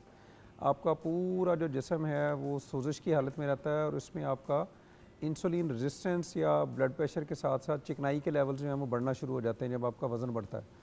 तो अगर फीमेल्स हैं तो उनके अंदर भी अगर आपकी हड्डियों से बाहर गोश्त निकल रहा है, आपकी कमर में या पेट बाहर आना शुरू हो गया है, ख़ास तौर पे एशियंस में जो ओबेसिटी है वो डिफरेंट है एज़ कम्पेयर टू यूरोपियन। हमारे कद छोटे हैं और हम आम तौर पे हमारा पेट यकदम मतलब ऊपर नीचे से हम ठीक होंगे और इधर से आप एक ऐसे बेली बाहर निकली होती है जैसे, या इधर साइड से आपका गोश्त निकल जाता है। तो अगर आप फील करें इस तरह से है तो आपने अपना वेट रिड्यूस करना है। आप कार्ब्स को कट डाउन करें, आप एक्सरसाइज करें और ग्रेजुअल। ये जो लोग पेट पे वेट कैरी करते हैं उनके लिए सबसे बड़ा डेंजर किस चीज़ का होता है? लोग डायबिटीज़ से नहीं निकलते बाहर। मैं कहती हूँ डायबिटीज़ के अलावा आपका जो चिकनाई के लेवल्स हैं वो बढ़ जाते हैं और इसके साथ साथ ब्लड प्रेशर आपका बढ़ता है। इसको अब जो साइंटिफिक कैटेगराइजेशन है बीमारियों की, उसको पहले ये मेटाबॉलिक सिंड्रोम कहते थे, अब CKM सिंड्रोम कहते हैं। तो उसकी ग्रेड्स हैं। इवन अगर आपका हल्का सा भी पेट बढ़ा है तो आप कार्डिक डिजीज़ की और शुगर और ब्लड प्रेशर की कैटेगरी में आना शुरू हो गए हैं और आने वाले 4-5 सालों के अंदर आप पक्के मरीज़ हैं, आपको शुगर भी हो जाती है और आप दिल के मरीज़ भी बन जाते हैं। तो डॉक्टर साहब क्या ये रीज़न है कि अक्सर लोग जब आप डॉक्टर के पास जाते हैं, और मैंने नोटिस किया कि जिसका भी वज़न ज़्यादा होता है ना, मतलब जिसका BMI नॉर्मल से हाई, जो हाई की तरफ होता है, यानी कि जिस्म पे एक्सेस चर्बी है, उन लोगों का तो आते ही सबसे पहले वो HbA1c और ब्लड प्रेशर और पता नहीं क्या क्या चीज़ मॉनिटरिंग शुरू कर देते हैं कि जी आपको जो भी मसला है साथ में जो टेस्ट हो रहे हैं उसमें ये वाले टेस्ट भी अब होते हैं दिल के और जी डायबिटीज। ऐसे ही। अच्छा, ये अर्ली इंडिकेटर्स होते हैं, अगर इनको हम रिवर्स कर लें तो आप शुगर से भी बच जाते हैं और आप हार्ट अटैक से भी बच जाते हैं। और प्री डायबिटिक की कैटेगरी भी अब आ गई है, यानी कि आपको पता है कि अब आप वहाँ पे पहुँचने वाले हैं। जी, हम कन्वेंशनली ये सोचते हैं कि जब 6 से ज़्यादा HbA1c हो गया, देखें पहले जो शुगर का टेस्ट था वो सिर्फ इंस्टेंट शुगर था, रैंडम था या फास्टिंग थी। उस वक्त आपने क्या खाया क्या पिया कुछ नहीं पता। तो ये जो HbA1c है ये ब्लेसिंग है कि पिछले 3 माह का आपको रिकॉर्ड बता देती है कि हम क्या कर रहे थे। ठीक है। और मरीज़ बाज़ औक़ात रेजिस्ट कर रहे होते हैं, जो भी थोड़े ओबीज़ पेशेंट हों कि नहीं हमें तो शुगर है ही नहीं, अभी मैंने चेक की है ठीक है, या वो लंबी फास्टिंग करके शुगर चेक कराएंगे तो वो नॉर्मल आएगी। लेकिन ये एक ऐसा टेस्ट है कि जिसने साइंटिफिक टोटल जो है वो हमारी मैनेजमेंट चेंज करके रख दी इस टेस्ट ने। ये इनोवेशन है साइंस की और ये ब्लेसिंग है। Being a heart specialist, diabetes का क्या ताल्लुक है? डायबिटीज़ वाले जो पेशेंट हैं उनकी जिस्म के अंदर इन्फ्लेमेटरी स्टेट होती है, इंसुलिन की रेजिस्टेंस होती है, उनके सेल जो हैं वो सोजिश की हालत में होते हैं और कोलेस्ट्रॉल ट्राइग्लिसराइड ख़ास तौर पे बढ़ जाते हैं और वो आपके दिल की शरियानों के अंदर जमना शुरू हो जाते हैं। ना सिर्फ दिल के शरियानों में, आपको फालज का रिस्क बढ़ जाता है, आपकी शारक के अंदर, आपके दिमाग के अंदर जो आपकी आर्टरीज़ हैं उनके अंदर जमना शुरू हो जाते हैं। तो इसलिए ये लिंक्ड है डायरेक्टली कि आपकी जो बॉडी है वो सोजिश की हालत में, अगर आप शुगर को कंट्रोल नहीं करते या रिवर्स गियर नहीं लगाते। अच्छा डॉक्टर साहब, हार्ट स्पेशलिस्ट का काम क्या है? जैसे कार्डियोलॉजिस्ट होता है, कार्डियोवैस्कुलर सर्जन होता है, हार्ट स्पेशलिस्ट जो आपकी कैटेगरी है वो क्या चीज़ें कवर करती है डॉक्टर साहब? एक्चुअली हार्ट ताकि लोगों को भी पता चले ना कि अगर किसी के पास जाना है तो उनकी डोमेन क्या है। लोग डायबिटीज़ वाले से पूछ रहे होते हैं कि जी मेरे गिट्टे गोडों में दर्द हो रही है। अच्छा, अब गिट्टे गोडों का काम है ऑर्थोपीडिक का, अगर रीढ़ की हड्डी का सवेयर प्रॉब्लम है या न्यूरो का है तो न्यूरो के पास जाना है। तो अच्छा, हार्ट स्पेशलिस्ट के पिछले पास 2 डिकेड्स के अंदर ना 3 डिकेड्स में ये इनोवेशन है साइंस की कि स्पेशलिटीज़ आ गई हैं। आँख वाला आँख देख रहा है, कान वाला कान देख रहा है, दिमाग वाला दिमाग देख रहा है, साइकेट्रिस्ट आ गए हैं।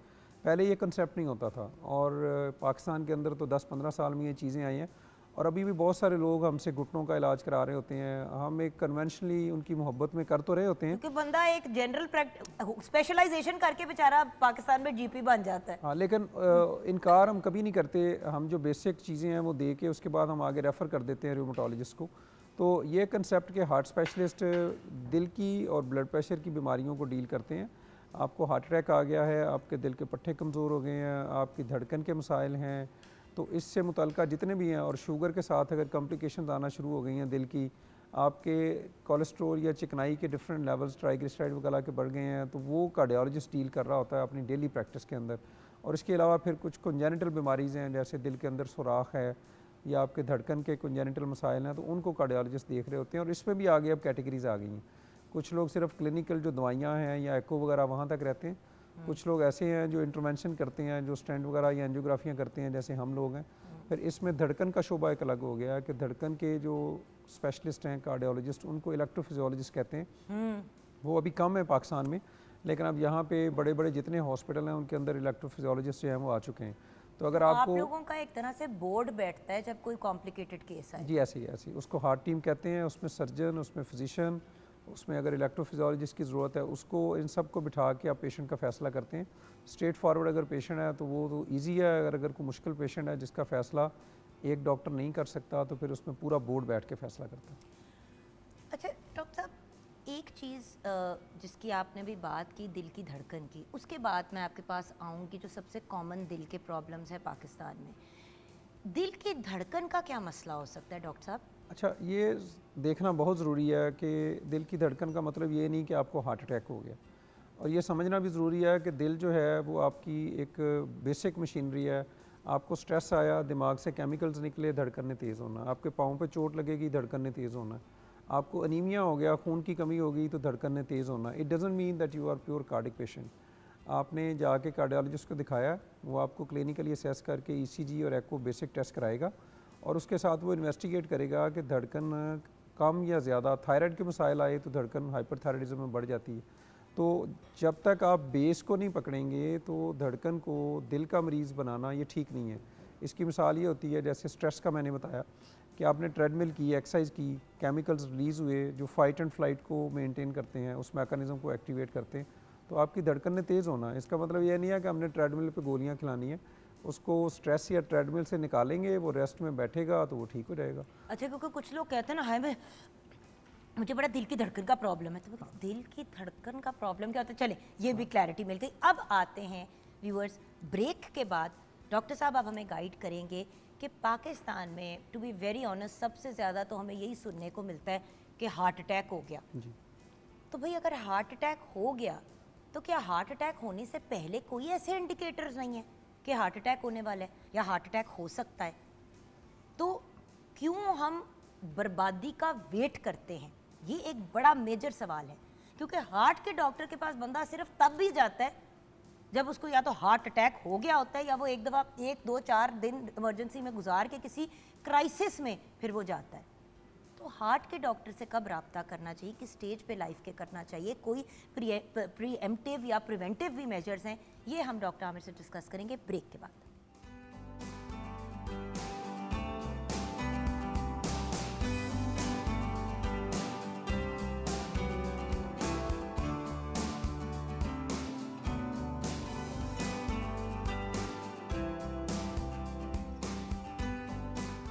Welcome back from the break viewers.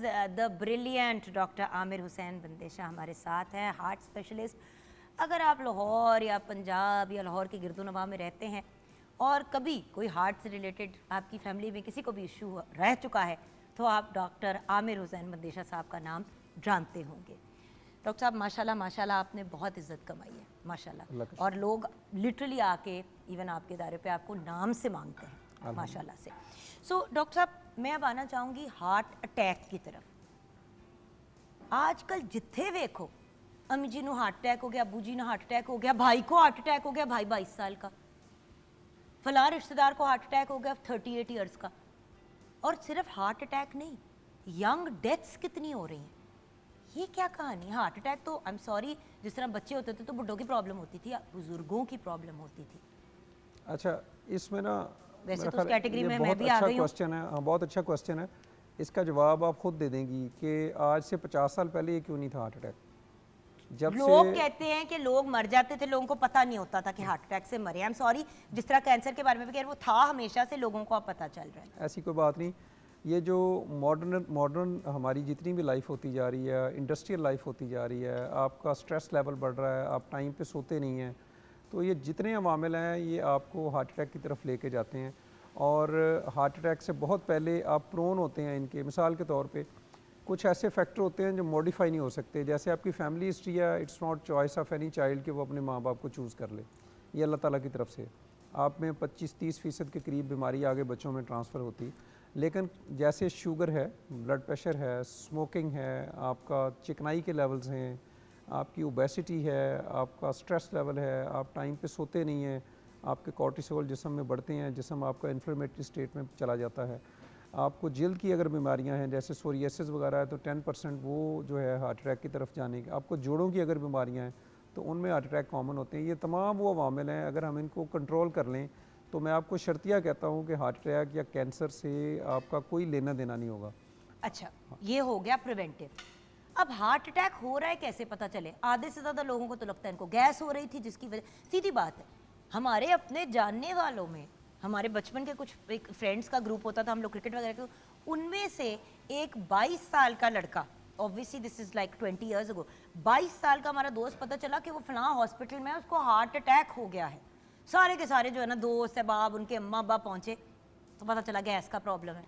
अच्छा, इसमें जो हमें मैसेज पब्लिक को देना है ना, वो सबसे अहम है कि कभी आपने गैस से या मैदे की बीमारी से कोई बंदा मरता नहीं देखा, अल्लाह ना करे ऐसे हो। तो इसीलिए आप तो लोग जाते नहीं हैं घर। हाँ, इसीलिए अच्छा गैस जो है ना, गैस आपको हार्ट अटैक का मतलब ये होता है कि छाती में दर्द हो गई, बोझ हो गया, घुटन हो गया, कोई अनइजीनेस हो गई है, आपके जबड़ों में, कंधों में आपको दर्द आ गई है, आपके जिस्म पे गैर ज़रूरी स्वेटिंग हो गई है अचानक आप रूटीन से हट के, तो या आपने खाना खाया, आपको गैर ज़रूरी बहुत ज़्यादा डकार आने शुरू हो जाते हैं, उसको पोस्ट प्रेंडियल एंजाइना कहते हैं। आप थोड़ा सा चलते हैं तो आपकी छाती पे बोझलपन या घुटन आना शुरू हो जाती है, वो भी एंजाइना की एक अलामत है। एक इस तरह की कोई भी अलामत आए तो आपने इसको सीरियस लेना है और आपने किसी भी करीबी हॉस्पिटल से फ़र्स्ट एड लेने के बाद कार्डियोलॉजिस्ट को मिलना है। और अब अल्लाह का शुक्र है कि सिर्फ अगर लाहौर शहर को देखें तो around more than 100 qualified cardiologist Lahore के हर कोने में मौजूद हैं। तो वो क्वालिफाइड होंगे, उनके पास कोई ना कोई डिग्री होगी, वो आपको सही गाइड करेंगे। जो इंसान की वैल्यू है अशरफुल मखलूक़ात के तौर पे वो किसी भी टेस्ट या किसी भी मशीन की यूटिलाइजेशन से बहुत ज़्यादा है। तो आपने किसी की ज़िंदगी को बतौर कार्डियोलॉजिस्ट हम रिस्क पे नहीं डालते, हम इन्वेस्टिगेट करते हैं, जो इंटरनेशनल क्राइटेरिया है उसमें डिफरेंट टेस्ट करेंगे और बीमारी पकड़ी जाती है। लेकिन डॉक्टर साहब देखें, अगर मैं घर पे हूँ, अब मैं किसी का भी नहीं कहना चाहती ना अम्मा को, किसका, चले my father is not alive तो अब्बू की बात, अब मैं घर पे हूँ, मेरे फादर हैं, उनको फॉर एग्जांपल अब ये हो रहा है मामला, या मैं, क्योंकि बड़ी दफ़ा बुज़ुर्ग आपको कहते नहीं हैं, वो तंग हो रहे होते हैं, तो वो कौन सी चीज़ें हैं, कौन से इंडिकेटर्स हैं जिन पे फ़ौरन हॉस्पिटल भागें या फ़ौरन दवाई दें या जो भी करें? प्लीज़ डॉक्टर साहब, जो SOS घर पे करना है और उसके साथ साथ क्या SOS नहीं करना, क्योंकि बड़ी दफ़ा मैंने देखा है कि जब पेशेंट वहाँ पे पूछता है तो डॉक्टर कहता है ये क्यों किया। सो क्या चीज़, अगर हार्ट अटैक हो रहा है तो हमें फ़ौरन हॉस्पिटल लेके जाना चाहिए, इंडिकेटर्स, और कौन सी चीज़ें बिल्कुल भी नहीं करनी जब जी। अच्छा, हॉस्पिटल इसमें ना जाते हुए? जैसे अचानक सांस फूल गया, आपको दर्द, बोझ, घुटन या अचानक स्वेटिंग हो, तो आप जिस भी हालत में हैं आपने उस काम को तर्क करके बैठ जाना है, या आप अपने करीबी किसी बच्चे को या फैमिली मेम्बर को कॉल करके, you do not need to move. और आमतौर पे हम गलती क्या करते हैं कि हम अपने आप को ये सोचते हैं कि नहीं मैं तो ठीक हूँ और अभी मैं वहाँ तक पहुँच जाऊँगा, और रास्ते में हम एक्सीडेंट कर बैठते हैं।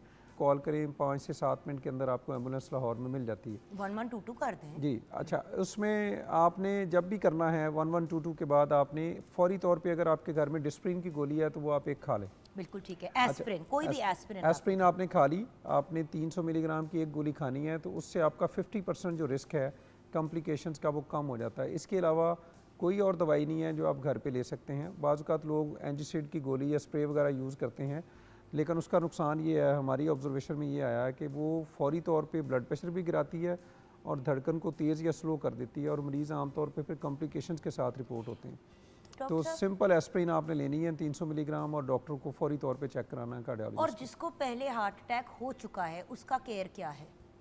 अब आपको पता है कि आपके घर में हार्ट पेशेंट है, उनको कोई ये सारा कुछ हो रहा है, तो घर से लेके हॉस्पिटल तक क्या अमल होना चाहिए? घर से लेके हॉस्पिटल तक आप जब रेस्क्यू पे बैठ गए हैं तो आप एक डिस्प्रिन की गोली खाएं अगेन, और अपने आप को रिलैक्स पोजीशन में ले लें, ज़हन को सुकून में रखें, इस यकीन के साथ कि आप जहाँ भी जाएंगे आपका मेयारी और स्टैंडर्ड इलाज हो जाएगा। गवर्नमेंट ने हर जगह बहुत अच्छी कार्डिक में पिछले 10 साल में डेवलपमेंट हुई है कि primary angiography, angioplasty with in 30 minutes 60 minutes जो है वो हर सेटअप के अंदर, इवन अब गवर्नमेंट डिस्ट्रिक्ट तक उस प्रोग्राम को लेके जा रही है। अच्छा, अब अगले स्टेज पे आते हैं। आ गए, डायग्नोज हो गया मसला है, अब डॉक्टर साहब कह रहे हैं कि जी एंजियोग्राफी करनी है, एंजियोप्लास्टी करनी है, मतलब या तो खोलनी है नाली या उसके अंदर हमने स्टंट डालना है, लोग मना कर देते हैं। बिल्कुल ठीक नहीं है। देखें इस पे इसका फिर क्या आपकी राय है एज अ प्रोफेशनल? क्योंकि डॉक्टर फिर मना हो जाता है जब उसको कहते हैं नहीं नहीं नहीं, तो बंदा नहीं करता। जी, किसी पेशेंट की इजाज़त के बगैर कंसेंट ना हो तो आप उसको तो एक गोली भी नहीं खिला सकते, ये तो उसका राइट है अब पेशेंट वो का। कह रहा है जो करना है कर ले।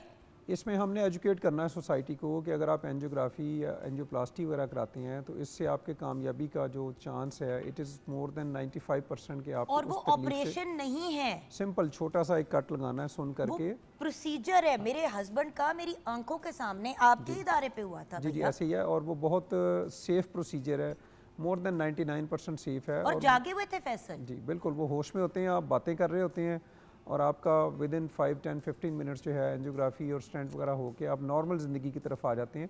और आप सिर्फ ये नहीं है कि एक इंसान बचाते हैं, आप एक फैमिली बचाते हैं।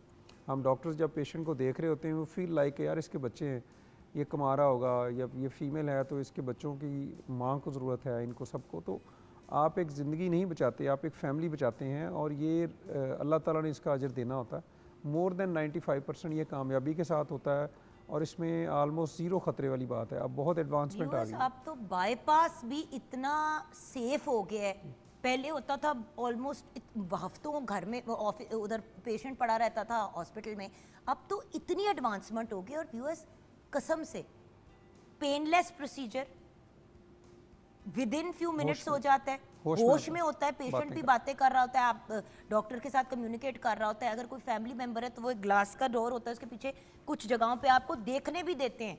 सो प्लीज़, जब डॉक्टर आपके व्यूअर्स प्लीज़, मैंने बड़ी दफ़ा ये PIC में देखा है, लोग मतलब डॉक्टर मिन्नत कर रहे हैं कि माँ जी प्लीज़ आप बात सुन ले, और माँ जी कह रही है मैं पानी नहीं है, मैं अंदर पानी नहीं है, कोई चीज़ तो नहीं। अब वो इतनी सी स्टंटी होती है, उससे तो और आप 12 से 24 घंटे के बाद चल के अपनी फैमिली के साथ नॉर्मल ज़िंदगी की तरफ जाते हैं और आपके दिल के पट्टे बच जाते हैं उसमें ख़ास तौर पे। तो डॉक्टर साहब अगर आज हम कंक्लूजन की तरफ जाएं अपनी गुफ्तगू के, क्योंकि देखें दिल के पट्टों का कमज़ोर होना ये एक बिल्कुल मुख्तलिफ बीमारी है व्यूअर्स। उसका ताल्लुक जो है वो जो कहते हैं ना कि जिस तरह ब्लॉकेज हुई हुई है उससे नहीं होता। और बहुत से लोगों को ये नहीं पता कि दिल के पट्टे भी कमज़ोर हो जाते हैं और उसकी भी एक बीमारी होती है और एक्सट्रीम केस में उसका इलाज कुछ नहीं होता। सो उस पर भी हम किसी दिन डॉक्टर साहब इंशाल्लाह उस पर स्पेसिफिकली बात करेंगे, क्योंकि वो एक पूरा टॉपिक है, क्योंकि उसकी आफ्टर केयर भी होती है और पता नहीं क्या क्या होता है। रिहेबिलिटेशन है, आपने कार्डिक ट्रांसप्लांट की तरफ जाना है और इट्स होल टॉपिक है इसमें, तो उस पर भी हम बात करेंगे इंशाल्लाह। बट आज की गुफ्तगू को कंक्लूड करते हुए मेरे व्यूअर्स को आप क्या पैगाम देंगे? हमारी आपसे रिक्वेस्ट है कि आप हुकूमत को और डॉक्टर्स को जो है वो मौका दें अपनी खिदमत का, और जब भी आपको दिल के अंदर किसी किस्म की बोझ, घुटन या दर्द का महसूस हो तो फौरी तौर पे आप रेस्क्यू 1122 को कॉल करके करीब तरीन जो कार्डिक फैसिलिटी या गवर्नमेंट की या क्वालिफाइड कार्डियोलॉजिस्ट है उससे रब्ता करें। और अगर आपके घर में एस्प्रिन के नाम से एक गोली है 300 मिलीग्राम की, तो वो आप चबा के उसको खा सकते हैं। और अगर आप किसी भी हरकत वाली मूवमेंट के अंदर आप हैं, फौरी तौर पे रेस्ट करें, बैठ जाएं और डिले ना करें। बर वक्त इलाज जो है वो दिल की कॉम्प्लिकेशन से बचाता है और आपकी फैमिली जो है वो एक सेहतमंद ज़िंदगी गुजारने के काबिल होती है। आप दवाइयाँ लगातार जारी रखिए और दवाइयों को बंद ना कीजिए और रेगुलर चेकअप भी कराइए। Thank you so much doctor Aamir, God bless you. और आप अल्लाह के बंदों के लिए आसानी पैदा करते हैं। अल्लाह हमेशा इंशाल्लाह आपके लिए और आपके पूरे ख़ानदान के लिए आसानियाँ पैदा। बहुत शुक्रिया, आमीन। थैंक यू भैया। व्यूअर्स, हम छोटी सी ब्रेक के बाद वापस आएंगे। आसानियों की बात पैदा करते हैं तो सबसे मुश्किल ज़िंदगी तो उन बच्चों की होती है जो बहुत छोटी उम्र में नौकरियों पे लगा दिए जाते हैं। आज हम बात करेंगे चाइल्ड लेबर की, ब्रेक के बाद।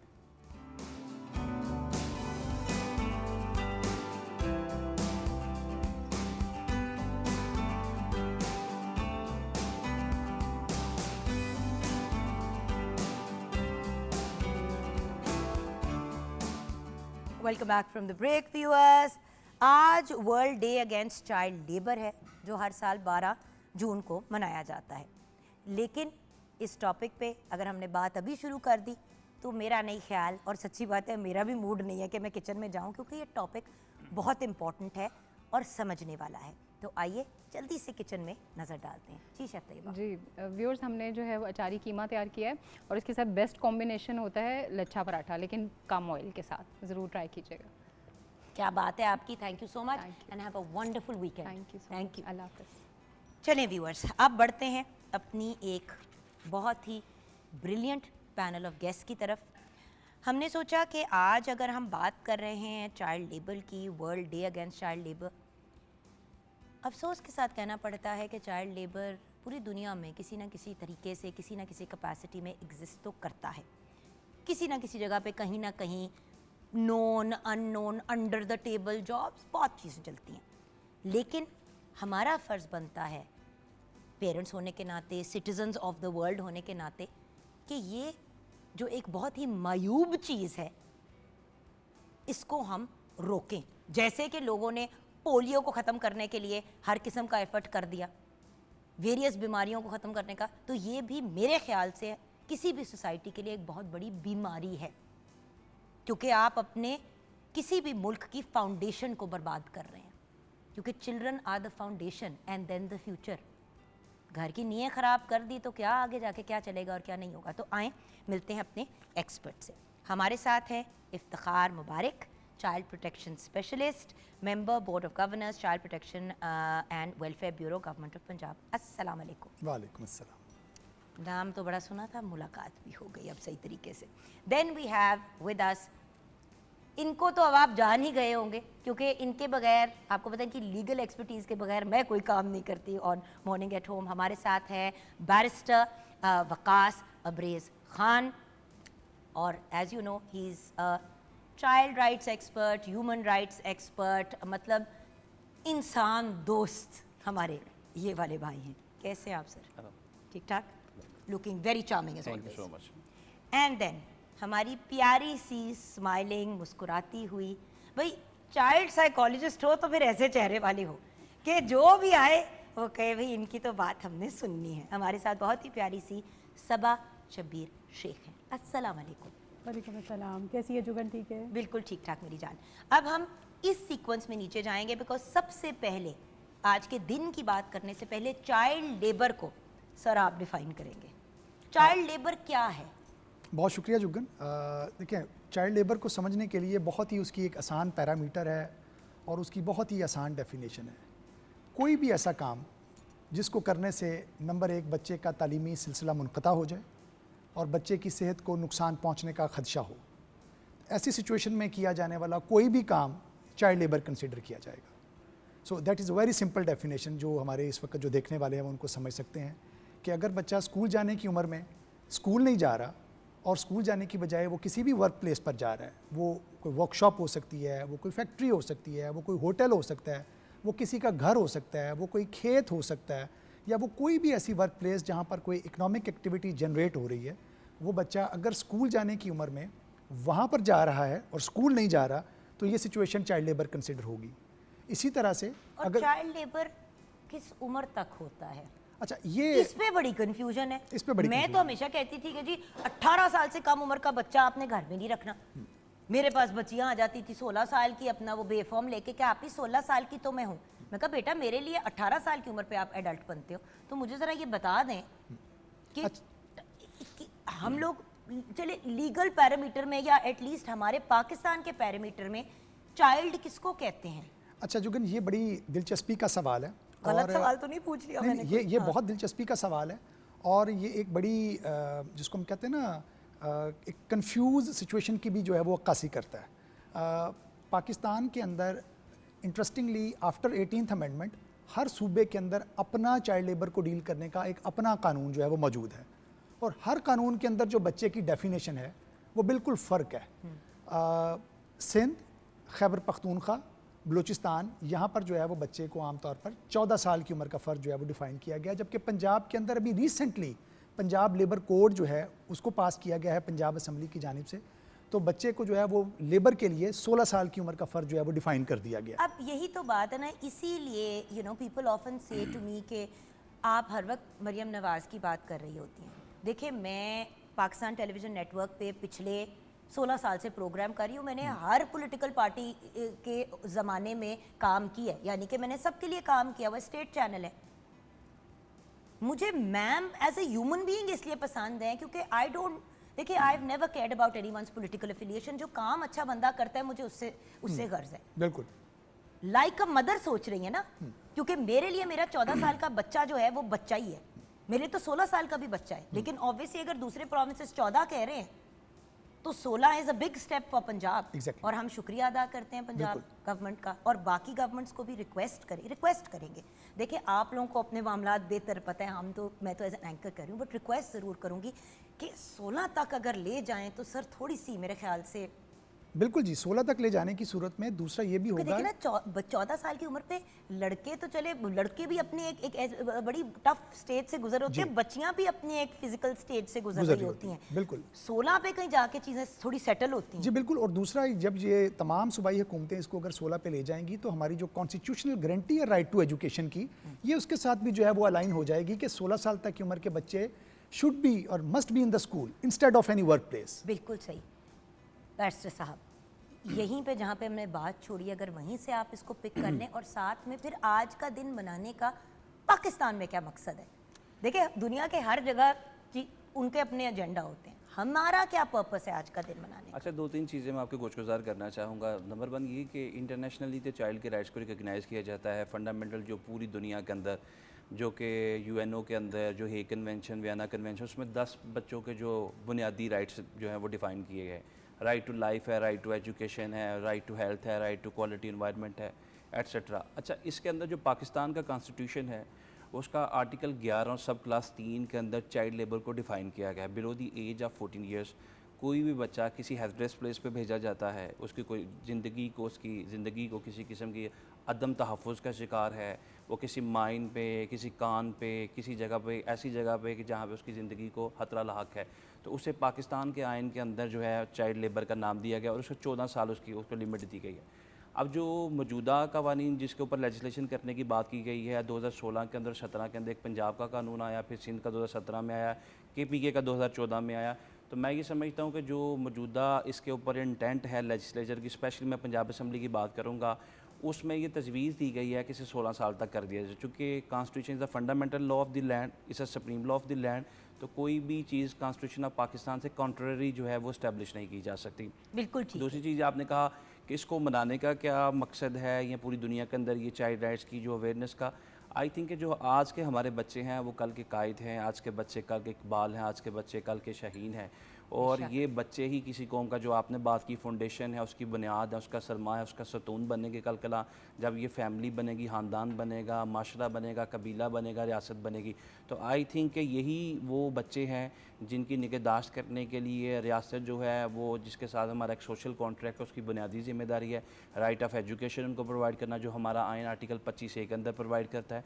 और इसी तरह जो हम बात करें चाइल्ड लेबर की, तो इस हवाले से जो हमारी मौजूदा गवर्नमेंट की जो एफर्ट्स हैं, I must appreciate beyond the shadow of के ये कौन सी पार्टी है, ये कौन सी लीग है। आई थिंक के हमारी जो मौजूदा गवर्नमेंट के स्टेक्स हैं, भाई मेरे जो तो इनकी intent कॉन्ट्रैक्ट है। में, मेरा कॉन्ट्रैक्ट कभी देखें जो PTV के साथ है, उसमें क्लियरली स्टेटेड है कि मैंने that I have to remain neutral, और मैंने चैनल पे बैठ के कभी भी किसी पॉलिटिकल पार्टी को नहीं सपोर्ट करना। एंड बिल्कुल ठीक है, आई विल बगर मैं उस इंसान को ज़रूर सपोर्ट करूँगी जो मेरे मुल्क के बच्चों का ख्याल करेगा, जो मेरे आबो हवा का ख्याल करेगा, और जिसको मेरे बच्चों का दर्द है। इसीलिए हम तारीफ कर रहे हैं, वरना जी। हम में से तो कोई भी कहीं नहीं पॉलिटिकली और आपको बड़ी हैरानगी होगी कि पंजाब के अंदर जो लेबर की मिनिस्ट्री भी दी गई, वो उस सियासतदान को दी गई जो सबसे ज़्यादा सीनियर तरीन वज़ीर हैं इस वक्त काबीना के अंदर। पंजाब काबीना के अंदर जो 2-3 सीनियर मिनिस्टर्स हैं, उसके अंदर मंशाअल्लाह भट्ट साहब है, जिनको लेबर की मिनिस्ट्री दी है, और जिस तरीके से वो इस तबके के लिए काम कर रहे हैं, मज़दूरों के लिए और स्पेशली चाइल्ड लेबर के लिए, आई थिंक के वो काबिल तहसीन है और काबिल तारीफ़ है। बैरिस्टर साहब सिर्फ मुझे एक क्लैरिटी दे दें फ्रॉम अ लीगल पर्सपेक्टिव कि चाइल्ड लेबर की बात हो रही थी, सर ने बड़ी प्यारी बात की, और मैं सबा जी से ना चाह रही हूँ कि पहले उस एस्पेक्ट को टच करूँ जो हमने ब्रेक में भी ऑन एयर आने से पहले बात की थी। एक, क्या ये चाइल्ड लेबर नहीं? अब आपने पैसों की जब बात की ना, तो मैं चुप हो गई एक मिनट के लिए। वो बच्चे जो घर में, आपको पता है हमारे यहाँ बहुत से और भी मामलात हैं, चाइल्ड मतलब बर्थ कंट्रोल वगैरह खुल के इतना नहीं बोलते हम लोग, और ऑब्वियसली थोड़ा मायूब भी लगता है सोसाइटी वाइज, लेकिन लॉजिकली मुझे बताएं, जो बच्ची 8 साल की या 10 साल की अपने 4 छोटे भाई बहनों को संभाल रही है, माँ भी किसी के, माँ निकली हुई है घर साफ करने के लिए, बाप जो है वो किसी मतलब जगह पे जॉब कर रहा है, वो बच्ची क्या जो 8-9 साल की उम्र पे 4 और बच्चे संभाल रही है, कानूनी तौर पे क्या ये चाइल्ड लेबर है? उसके बाद में उसके नफसियाती असरात। देखें, कानूनी तौर पे तो ये चाइल्ड लेबर नहीं है। अगर हम एथिकली देखें या मॉरली देखें तो ये चाइल्ड लेबर के ज़िम्मन में आती है। लेकिन जो हमारे लॉ के अंदर 2016 का कानून है, 17 का, और फिर हमारा 1973 का जो कॉन्स्टिट्यूशन है, उसके पराए में तो ये चाइल्ड लेबर कंसीडर, हाँ इस एस्पेक्ट में हम ये कंसीडर कर सकते हैं कि उसका जो राइट ऑफ एजुकेशन था, राइट ऑफ क्वालिटी इन्वायरमेंट था, वो उससे छिन गया। माँ बाप हम अपनी इसको चाइल्ड लेबर की कैटेगरी में क्यों नहीं ला सकते? बाय चेंजिंग थिंग्स ला सकते हैं। लॉज तो आप जैसे लोग ही बनाते हैं, मेरे जैसे तो यहाँ पे बहुत बातें ही बिल्कुल करते ला हैं। सकते हैं। देखिए, under the doctrine of necessity, अगर एक बच्ची जो है वो घर का इंतजाम इंतजाम देखती है in the absence of parents, तो इस पे स्टेट को बिल्कुल जो है लेजिस्लेशन करने की जरूरत है कि उस बच्ची का राइट तो आप इन्फ्रिंज कर रहे हैं। और देखें आगे जाके भी जिस घर में ये सिचुएशन है, वो बच्ची जरा बड़ी होगी, तो जब अगली बच्ची बड़ी या बच्चा बड़ा होगा, वो बाकियों को संभालेगा, और वो 12-13 साल की अब किसी के घर में नौकरी करने चली जाएगी। तो कैसे इस निज़ाम ठीक होगा? वही वाली बात होगी, अमीर अमीर तक तर होता जाएगा, गरीब गरीब तर होता जाएगा। हम कैसे ऐसे स्टेट की तरफ आएंगे जहाँ पे वेलफेयर लोगों का देखा जा रहा है? तो उसमें घर पे भी जो लोग बैठ के कुछ अमल ऐसे कर रहे हैं जो गलत है। मुझे पता है मजबूरी भी होती है, मुझे पता है कि कोई भी माँ या बाप अपने बच्चों को इस कंडीशन में नहीं छोड़ के जाना चाहता, लेकिन हमें फिर उसके ऑल्टरनेटिव्स और हल ढूंढने हैं, क्योंकि फिर इसके मैडम नफसियाती असर क्या होते हैं। अब इस बच्चे को तो पैसे भी नहीं मिल रहे, उसको तो मुआवजा भी नहीं मिल रहा। जुगन, ये बड़ी इम्पॉर्टेंट बात है। मैं ये कहूँगी कि ये हर क्लास में इस वक्त हो रहा है, लोअर मिडल हायर क्लास में भी। मतलब जो माएँ वर्किंग हैं, दोनों पेरेंट्स वर्किंग हैं, तो उनकी कोशिश होती है जो बड़ा बच्चा है ना, वो हमारा बहुत प्यारा और सेंसिबल बच्चा है, और उससे हाई एक्सपेक्टेशन रखी जाती है, और उसे कहा जाता है कि तुमने अपने बाकी 2 छोटे जो बहन भाई हैं ना, उनको प्रॉपरली टेक केयर करना है। और मज़े की बात यह है कि वो टेक केयर के बाद जब पेरेंट्स दोनों वापस आते हैं, 2 छोटों को चोट लगती है तो बड़े को मार भी बहुत पड़ती है। Look for the psychological impact. एक तो उसको टेक केयर के लिए कहा जा रहा है जिसमें वो गिल्ट और रिग्रेट और पनिशमेंट का खौफ, मतलब एक बच्चे की इमोशनल स्टेज इस वक्त कहाँ होगी, उसकी जो कॉग्निटिव डेवलपमेंट हो रही होती है वो बहुत ख़राब होगी। अच्छा, अब यही बच्चे जब आगे जाके हाथ उठाते हैं, मारते हैं, हाँ, अब्यूसिव हो yes, जाते हैं, तो हम कहते हैं पागल है गए। पागल किसने बनाया? We do being parent. देखिए, कुछ तो लोगों को न्यूरोलॉजिकल भी न्यूरोडाइवर्जेंट होते हैं, कुछ बच्चे उनके ऑटिस्टिक बच्चे होते हैं, कुछ ऐसे होते हैं जिनके किसी तरह से डिफरेंटली एबल्ड होते हैं, बहुत मुख्तलिफ बात है। लेकिन आप किसी एक यंग पर्सन को जो इन देयर ओन राइट एक पूरी दुनिया है, क्योंकि आगे जाके जब वो आगे निकलेगा या निकलेगी, उसकी फैमिली होगी, बच्चों, वो एक पूरी छोटी सी दुनिया है। अच्छा, अब यहाँ उसको पे डिस्टर्ब भी आपने किया और फिर बाद में कहा इन्नू की हो गया। अब यहाँ पे कुछ लोग चाह रहे होंगे कि हमें बता दें हम कितनी बड़ी एज के बच्चे के अंडर 2 बच्चे छोड़ दें, तो मेरा ख्याल है 18+ बच्चे को होना चाहिए आपके ख्याल से नफसियाती तौर पे। Yes. बिल्कुल ठीक है। अब हम आ जाते हैं टूवर्ड्स, चलें, ये तो चाइल्ड लेबर नहीं है। लास्ट टाइम जब हमने लास्ट ईयर प्रोग्राम किया था तो ये गिला उठा था और स्पेसिफिकली मुझसे पूछा गया था कि बैरिस्टर साहब आपसे ये सवाल करूं कि क्या ये चाइल्ड लेबर है कि नहीं, क्योंकि बहुत सी खवातीन जिनके घरों में खवातीन काम करने के लिए आती हैं, वो कहती है बच्चे कहें तो असी लाख करके आ गए ने अंदर, संभाल कौन रहा है? वो बड़ी वाली संभाल रही है। बड़ी वाली कितने सालों की है? 9 साल की, 8 साल की, उसको क्या सेंस। अच्छा, खैर, आ जाते हैं sir towards now child labour. सबसे पहले I think we should talk about, क्योंकि हम घरों की बात करें तो जो घरों में बच्चे लोग लगा देते हैं और बड़े बड़े फनकारियों से लगाते हैं कि ए 3 साल हम 3 साल के लिए आपके पास ये बच्चा छोड़ के जा रहे हैं, आप हमें 1 लाख 1.5 लाख रुपया दे दें, 3 साल ही आपके ना छुट्टी ना कुछ। अच्छा जुगन, एक तो ये जो ख़ास तौर पर जो अभी आपने चाइल्ड डोमेस्टिक लेबर की तरफ इशारा जो किया है, ये सिर्फ चाइल्ड डोमेस्टिक लेबर नहीं है, बल्कि इसकी अगर हम स्ट्रक्चरिंग देखें, इस पूरी का अगर हम डिज़ाइन देखें चाइल्ड डोमेस्टिक लेबर का, तो that also falls in bonded labour, that also comes under the ambit of the trafficking as well. कि आप जब एक बच्चे को किसी के घर पे एम्प्लॉय रखवाते हैं और रखवाने के बाद उसको कहते हैं कि जी आप इसके 2 साल के हमें पैसे दे दें, तो आपने इसको एक बॉन्डेड लेबर बना दिया, लेबरर बना दिया है कि वो 2 साल से पहले या कम अज़ कम उस वक्त तक जब तक उसके वो पैसे पे बैक नहीं हो जाएंगे या उनका दौरानिया पूरा नहीं हो जाएगा, वो बच्चा वहाँ से निकल नहीं सकता उस सिचुएशन से। तो ये जो सिचुएशन है इसको आम तौर पर बॉन्डेड लेबर के अंदर जो है वो डिफ़ाइन किया जाता है। अच्छा, फिर दूसरी सिचुएशन ये होती है कि ज़्यादातर जो हमारे अर्बन सिटीज़ हैं, बड़े शहर हैं, वहाँ पर बड़े घरों के अंदर ऐसे बच्चे काम कर रहे होते हैं और वो बच्चे आ कहाँ से रहे होते हैं? वो बच्चे आम तौर पर रूरल इलाकों से, दही इलाकों से जो है वो शहरों की तरफ आ रहे होते हैं, बड़ी कोठियों पे, बड़े मकानात पे काम करने के लिए। और आमतौर पर फिर होता क्या है, जो देखा गया है आमतौर पर ट्रेंड्स पे, कि बहुत सारे बीच में मिडल मैन्स इन्वॉल्व होते हैं जो कि इन बच्चों की प्लेसमेंट करवा रहे होते हैं। इनके वालिदैन को सब्ज़ बाग दिखाए जाते हैं कि बाजी आपका ये जो बच्चा या बच्ची है, वो जो फैमिली है वो बिल्कुल इसको अपने बच्चों की तरह रखेंगे, वो बिल्कुल इसकी बच्चे की अपने बच्चों की तरह देखभाल करेंगे। और फिर आपको भी कहानियाँ याद है वो छोटी छोटी बच्चियाँ जिनको मार मार के, जी बिल्कुल, उनको मार ही दिया, ऐसा ही है सेकंड जी। जुगन और सेक्सुअल उनको अब्यूज। हाँ शायद छुरी मार के नहीं मारा, जी। लेकिन फिजिकली इतना मारा कि वो अपनी चोटों की वजह से मर गए। कितना को बुरी तरह मारा जी, होगा। बिल्कुल ऐसा ही है। Sexual abuse. उनके साथ जिनसी ज्यादती के वाकयात हुए, वो कई इस तरह के वाकयात थे कि जहाँ पर वो बच्चियाँ और बच्चे जान से हाथ धो बैठे, और बहुत जो मामूली वाकयात और वजूहात थी इसके पीछे। और जो सबसे जो इम्पोर्टेंट चीज़ है कि ये जो एक अगर हम ट्रेंड एनालिसिस देखें तो वो ये भी रिफ्लेक्ट करता है कि ये ज़्यादातर जो बच्चे जिन घरों पर काम कर रहे थे, क्योंकि आमतौर पर हम ये समझते हैं कि शायद बच्चों पर ये जो तशद्दुद करने वाले अफराद होंगे ना, ये कोई बहुत ही अनपढ़ किस्म के लोग होंगे, बहुत जाहिल किस्म के लोग होंगे, लेकिन बहुत सारे वाक़यात में ये देखा गया कि जो सोसाइटी के पढ़े लिखे, जो बाशऊर, जो बाइख्तियार तबक़ात थे, ये बच्चे उनके घरों पर काम कर रहे थे जिनकी तालीमी काबिलियतें कम नहीं थी, जिनकी प्रोफेशनल काबिलियतें जो हैं वो कम नहीं थी, और ये बच्चे उनके घरों पर प्लेस थे और वहाँ पर काम कर रहे थे। तो अनफॉर्चुनेटली अगर सोसाइटी का ये तबका जिसको हम ये समझते हैं कि ये बाशऊर है, ये पढ़ा लिखा तबका जिसको हम समझते हैं, वो बच्चों को अगर तशद्दुद का निशाना बनाने के अंदर मुर्तकब पाया जाएगा, तो आप अंदाज़ा कर सकती हैं कि सोसाइटी के अंदर किस तरह का जो एक कॉम्प्लेक्स सिचुएशन है वो एग्जिस्ट कर रही है इस इशू के अराउंड। बैरिस्टर साहब, मतलब यहाँ पे जैसे कि उन्होंने कहा, मैं बड़ी ब्लंट बात करूँगी, रेप, फिज़िकल अब्यूज़, मार कुटाई, वर्बल अब्यूज़, नशोनमानी पूरी की जा रही, वो भी एक फॉर्म ऑफ मतलब टॉर्चर एंड अब्यूज़ ही है। आप किसी को खुराक नहीं दे रहे, पुराने खाने दे रहे हैं, अब बंदा मतलब वो बीमार हो रहा है, उसका आप इलाज नहीं करा।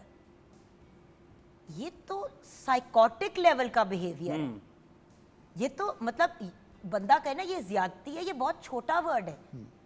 ऐसा बिहेवियर तो फिर किसी साइको का ही होगा किसी की तरफ। और अच्छा, अपने बच्चों को अपने बच्चों को एसी वाले कमरे में लाड प्यार ये वो, उन बच्चों को ऐसे फेंका हुआ है कि जैसे वो इंसान नहीं स्टोर रूम के अंदर, और अपने जानवरों का भी उन बच्चों से ख्याल रखवा रहे हैं और जानवर बच्चों से बेहतर कंडीशन में रह रहे हैं। I love animals, you want find a bigger animal lover than me, but अगर मैं अपने घर के पपी को बार बार वेट पे भेज रही हूँ और मेरे घर का बंदा बीमार है और मैं उसको पूछ तक नहीं रही, तो फिर मेरे दिमाग और मेरे दिल में कुछ प्रॉब्लम है। But I am getting emotional, legally मुझे गाइड करें। अच्छा, इसमें जो सबसे पहले तो मैं ये बात करूंगा कि जो चाइल्ड लेबर है in it self this is a crime and offence, और वो तमाम वालिदैन जो अपने बच्चों को जिनकी उम्र 14 साल से कम है वो किसी भी घर में भेजते हैं या किसी ऐसी जगह पे भेजते हैं कि जो चाइल्ड लेबर के ज़िम्मन में आ जाती है, तो वहाँ पे in it self it's a crime और इसकी 1 साल तक सज़ा है, मिनिमम 6 महीने की सज़ा। अच्छा, इसके साथ साथ भैया किसको सजा है? उसको सजा है जिसने रखा, उसको सजा है जिसने छोड़ा, सजा किसको मिलती मैं है? बात अपनी मुकम्मल करूंगा, आप समझ जाएंगे। अच्छा, sorry. एक तो ये कि वो जो वालिदैन हैं जो भेजेंगे चाइल्ड लेबर के लिए अपने बच्चों को, उनके लिए सज़ा है। इसके साथ वो जो भाई ने बात की, जो पार्टिसिपेटर हैं, फैसिलिटेटर हैं, जो प्रोवाइड करते हैं, ठीक है, जो फैसिलिटी प्रोवाइडर हैं, फिर उसके साथ साथ वो लोग जो घर में इनको हायर करेंगे, इंगेज करेंगे 14 साल से कम उम्र बच्चों को किसी किस्म की भी मुलाजमत पे, वो लोग भी जो इसके अंदर आ जाएंगे। 14 साल से कम उम्र कोई भी बच्चा, चाहे पंजाब के अंदर हो, चाहे सिंध के अंदर हो, KPK के अंदर, पूरे पाकिस्तान के अंदर, क्योंकि जब हम आइन पाकिस्तान को फॉलो करेंगे तो आइन की मंतक और आइन की रूह के मुताबिक 14 साल से कम उम्र बच्चा अगर हम डोमेस्टिकली कहीं पे भी अप्लाई करेंगे तो अल्टीमेटली उसका लुबे-लुबाब हासिल के जरिए। लेकिन बैरिस्टर साहब पता कैसे चलेगा? सवाल सबसे बड़ा ये है सर कि पता कैसे चलेगा? आप मेरा पॉइंट समझ रहे हैं? मेरा मेन क्वेश्चन ये है कि देखिए, जैसे कि अगर कोई ईंटों पे के भट्टे पे बच्चा काम कर रहा है, वो तो आप विजुअली देख सकते हैं ना।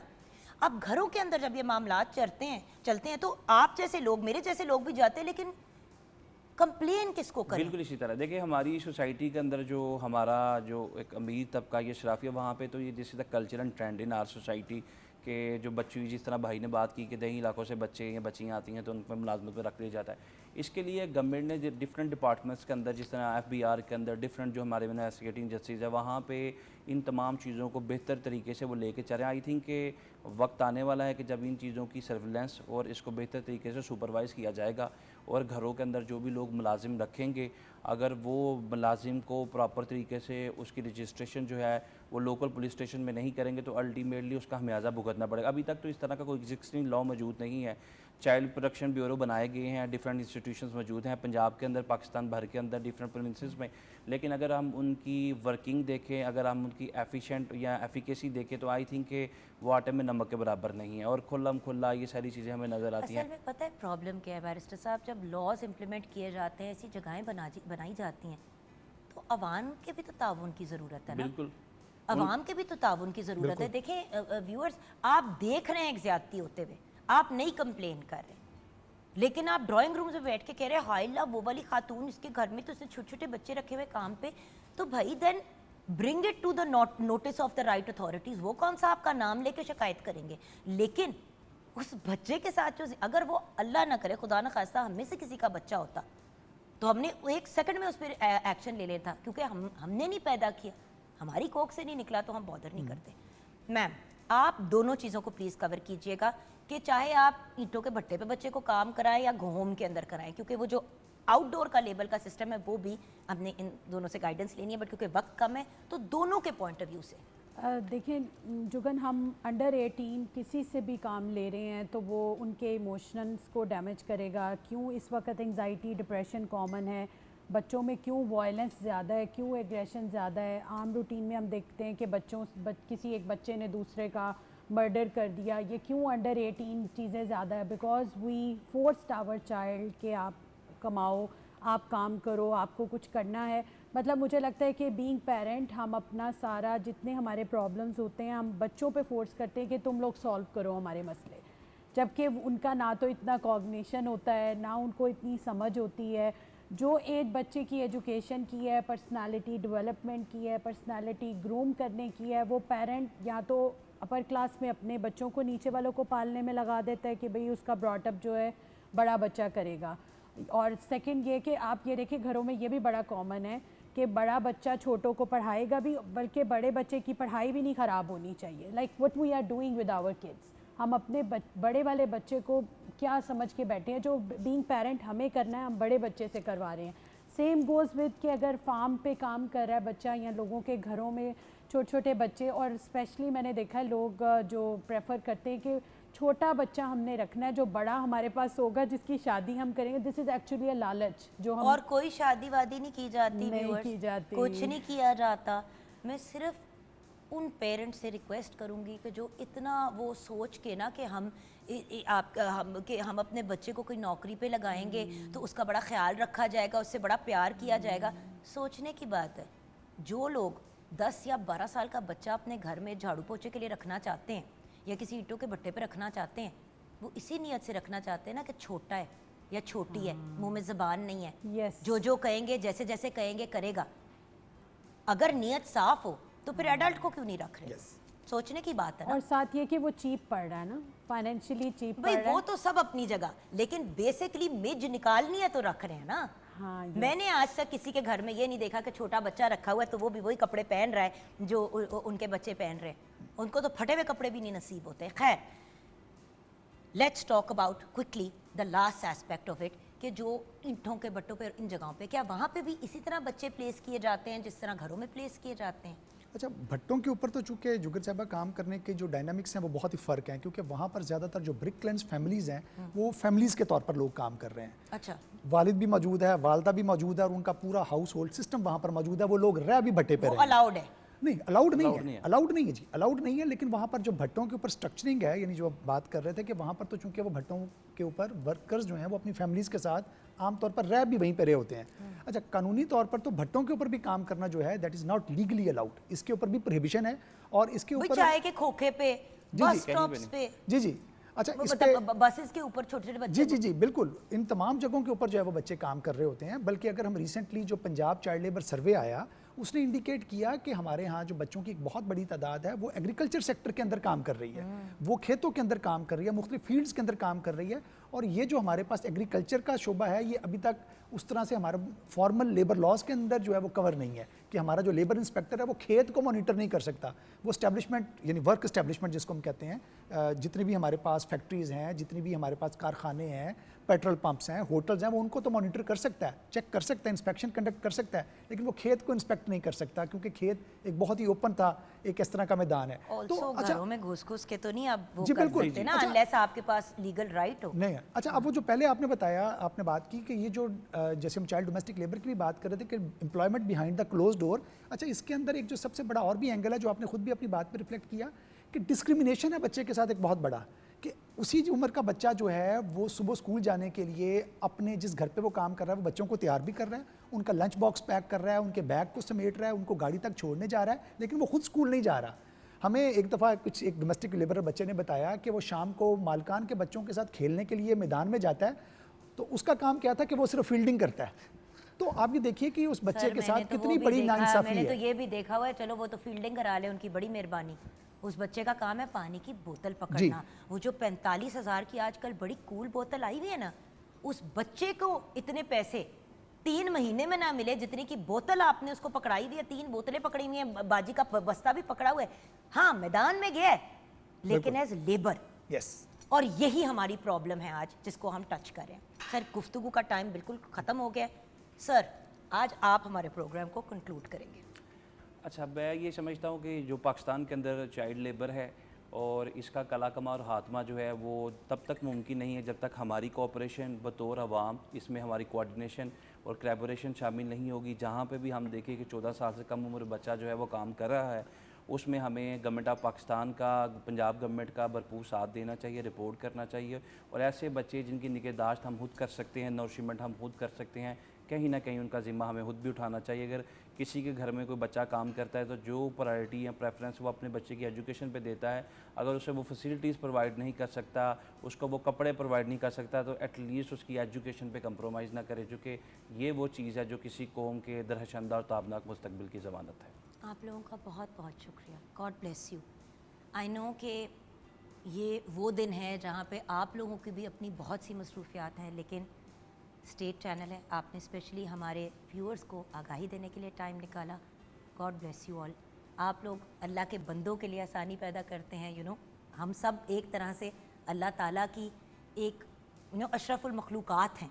हमें क्या क्या चीज़ें अल्लाह ताला ने क्या क्या तोहफ़ों से प्रोवाइड किया है, तो हमारा भी फ़र्ज़ बनता है कि हम प्रूव करें कि हम ये ऑनर डिज़र्व भी करते थे। तो उसके बंदों के लिए आसानी जो लोग पैदा करते हैं, अल्लाह हमेशा उन लोगों को भी करोड़ों कामयाबियों से नवाजता है। आमीन। सो व्यूअर्स, अपना ख्याल रखिएगा। Have a wonderful weekend and जुम्मा मुबारक। खुदा हाफिज़।